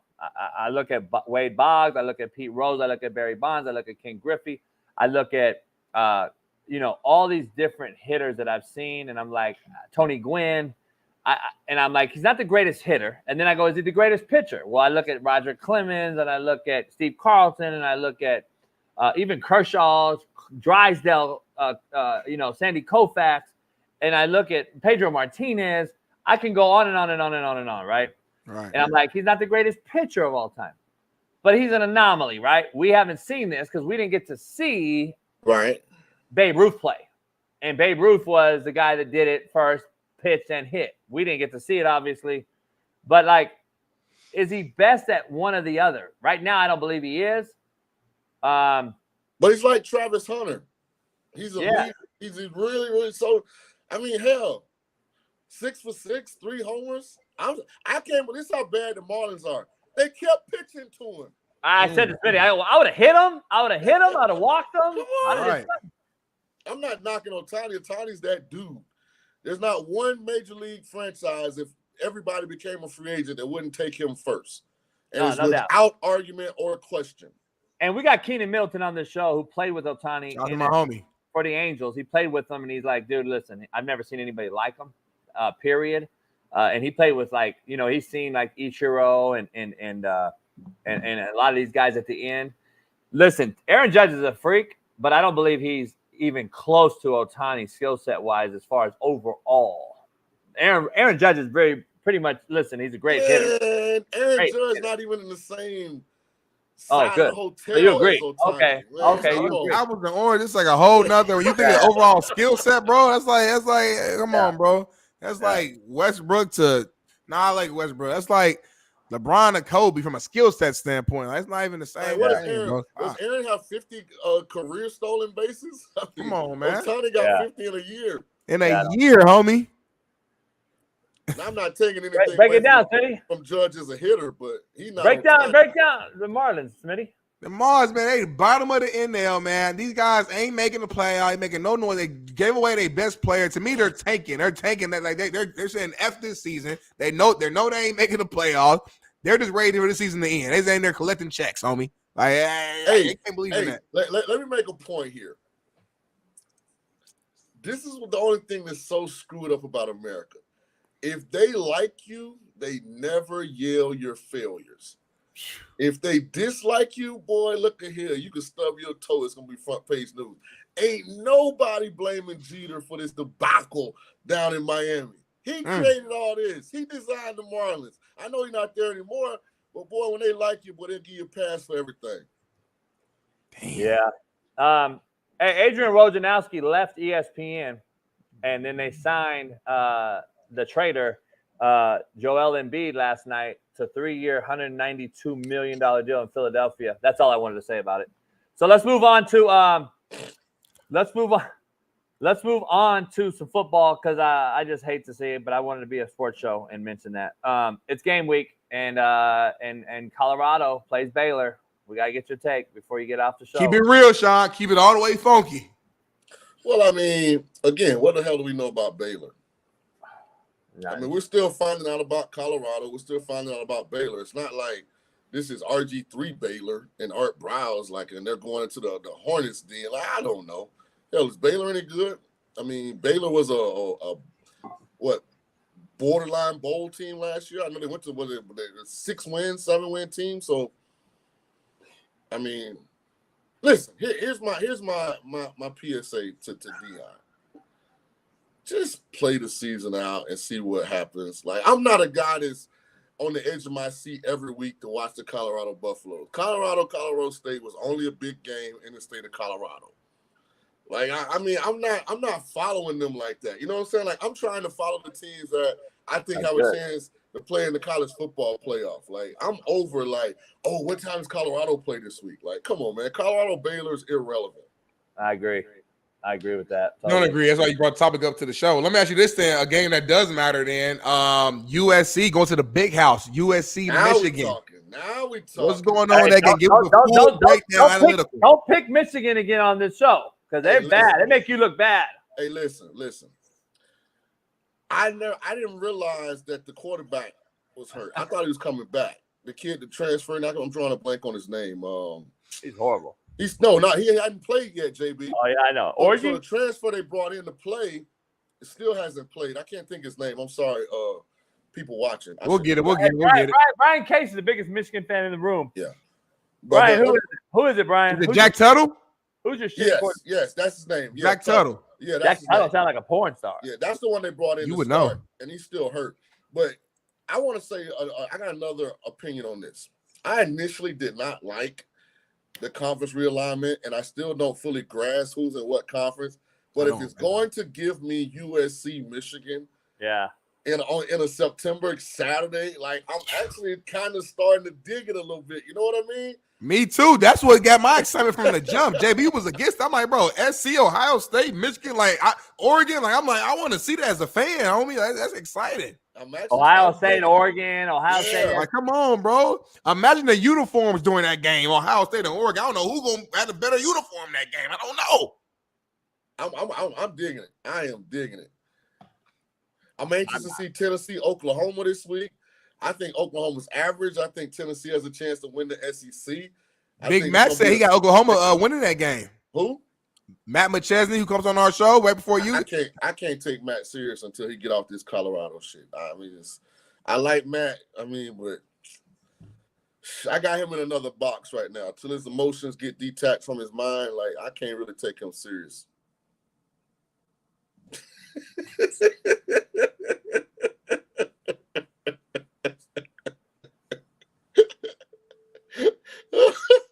Hey, Jay.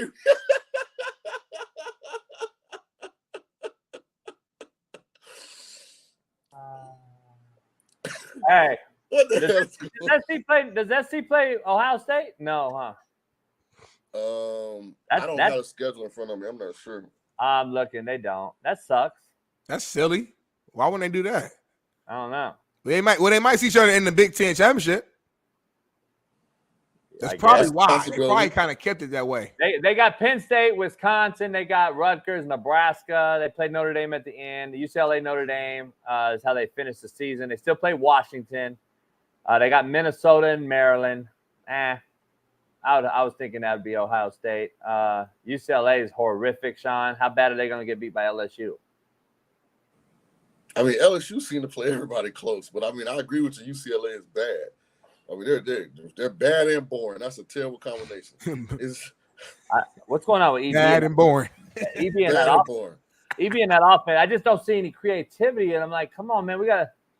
If we're bad with personnel, we got to be good with creativity, and I just don't see it. Like I just don't see it. I'm not gonna slander EB because UCLA is irrelevant, but like I said, it's terrible to be bad and boring. I know that's JB's boy, but I'm gonna leave it at that. I want to see. I keep it real. I want to see some creativity. I know she's your best friend, but Shaun, real quick, there's interesting games that pop out at you real quick, college-wise. Oklahoma State, Utah. Where you at with that?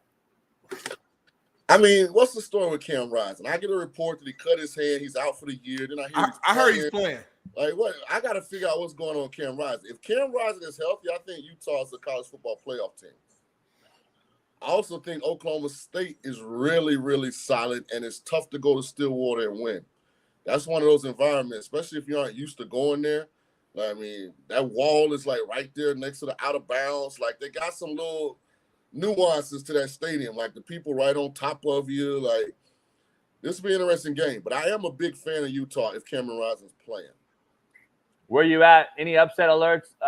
You think Miami is going to handle USF? I think Miami better be on their best behavior. This USF team is confident, man. I'm telling you, like.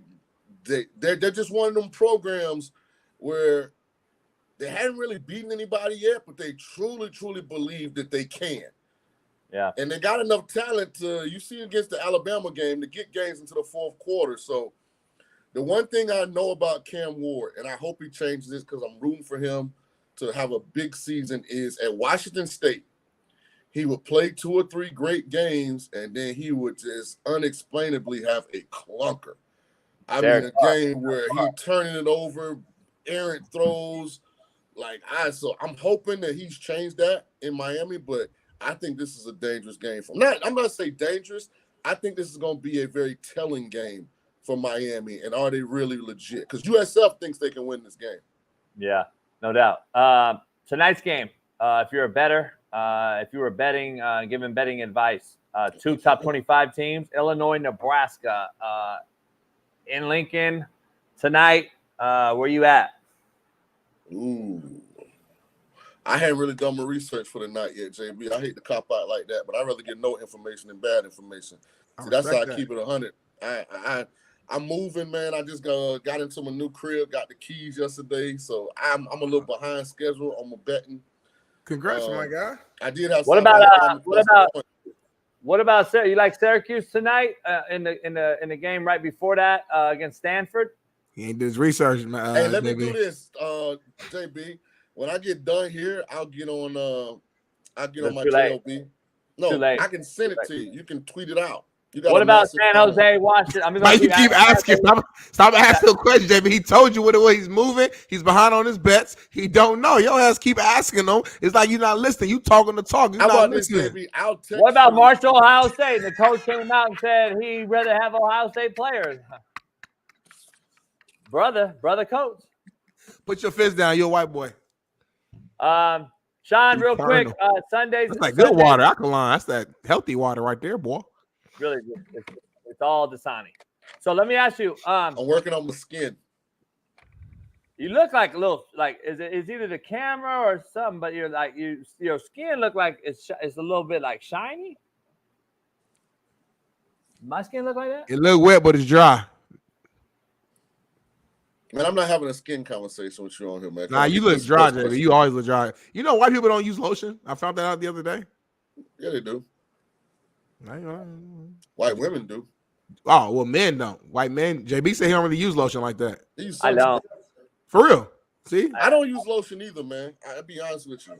There's no way. I'm not trying to be funny, Shaun. Respectfully, as a black man, you come for the lotion or cream. There's no way. Okay, we don't all ask you like you, homie. No, I'm saying I know for a fact Shaun gets out of the shower and once he gets dry, he's putting something on. A body cream, a lotion. You're come on, Shaun. Don't lie to people. Hey, Smitty, let me ask you, Smitty. When you left Diddy's party, did you get baby oil and go home? You would know, like you're from here. You was down the street from Diddy. And you're connected to those people, JB. You tell me. Hey, let me put you up on game, JB. And I hate to bring up baby oil, like, because what Diddy got going. But the good Johnson & Johnson's baby oil, I keep a thing of it in the shower. And here, got a little secret for you. When you finish showering, before you dry off, if you put a little Johnson's baby oil in your hand and rub it all over your body while you're still wet, and then let yourself air dry, that moisturizes your skin. Oh, well, okay. Well, so for clarity, when I say lotion, I'm just meaning some sort of anything. Lotion, Vaseline, baby oil, cream. Everybody's their own thing, but you put something on your skin so you're not dry. And the reason I do that is because, growing up in Florida, it's so humid. Yep. You can't rock no lotion in Florida. You're going to be drenched in sweat. Yep. I got it. Listen. I'm a baby oil guy with the females. I'm a baby oil guy. It's a lavender Johnson & Johnson. But when when the shot came out, I had to get away from Johnson & Johnson, all that stuff. But let me ask you, I shave. When I shave, I do my own hair, my line. You a skinhead. I use lavender baby oil. And it helps. It don't break you out. You don't break out. Baby oil, great thing. And then you got the cocoa butter baby oil too. I hip you to that. That's a white boy from Compton. I know about that, and I know about Dax and Murray's.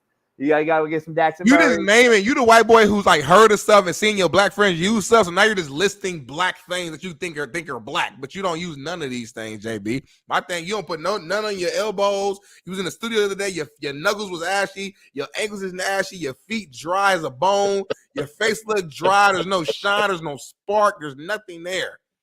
But shout out to Ohtani, man. 50 for 50, man. One of the best games we've ever seen. Shaun, what you got going on this weekend, brother? Oh, man, just chilling. Little man got a soccer game, just normal weekend. Shout out to little man. Do your thing. All right, fellas, let y'all see you Monday. All right, my guy. Peace. Loaded show, top to bottom. We took no breaks. I didn't go. We took one break. I didn't pee. I didn't get a chance to drink no water. I'm dehydrated. But, hey, that's what we do, man. I appreciate y'all fans, man, for showing love. We had over about 1,400 in here at one point. We're still over 1,200 right now, and it's 9 a.m. Pacific time. So I appreciate your love and support. CoachJBStore.com. They out there. Don't worry about that shirt. Don't. That's a waste of your money, y'all. Just have a good weekend. Be safe. All right, homie. You're gonna be in the Discord, and then the show's not over yet. We got 2 minutes. Y'all, man. The show's not over. But we do got one more segment though. Yeah, the best segment. Sponsored by First Round Performance. Put your fist down. I'm about to get pissed off. You keep doing that. Hell yeah or hell no. Brought to you by First Round Performance. We got to end the show the right way. Chris, don't you go nowhere. You stay home. You can do it, because you a brother. Hell yeah or hell no. Colorado will win versus Baylor tomorrow. Hell no. You want to bet on it? Because I say hell yeah. All right, I'm going Baylor. What you want to bet? Slap in the face. You want money? Push it. Like what angle you going? I don't want to take your money. Okay. You got to come help me clean the boat. Hell yeah or hell no. Vikings will win the NFC North. You don't do no work. Have you figured out this young, entitled, enabled motherfucker? Hell yeah or hell no. The Vikings will win the NFC North. You could have countered my offer if you win, though. What's your offer? The thing is, like, I'm not like a single man. I'm not gonna be like, JB, come clean my house. And I got a wife and shit. I mean, you know what I'm saying? So I'm trying to think what the counter would be. Like, you don't have to have a counter. Doesn't have to be the same thing. My offer was come help me clean the boat. All right, chat. Help me out real quick, y'all. Help me out. We're gonna keep moving, but help me think of a counter bet. Like, if I win, what does JB have to do? You got 1 minute. Help me to counter bet it before the show ends. Give me 15 seconds, y'all. Give me 15 seconds. All right, hell yeah, hell no. Vikings will win the NFC North. Hell no. I'm still gonna go Packers. I'm with you on that. Hell yeah or hell no. 5 NFL QBs will throw for 300 yards this weekend. Hell no. I say hell no. Hell yeah, hell no. Bryce Young will be traded. I'm going to say hell yeah. It'll be interesting, too, where he goes. I'm very interested. All right, my bet. You gotta order me a pizza and get it delivered to my house. Oh, fuck. All right. I bet. That's fair. Hey, do you know Daniel Jones has the highest QBR in football?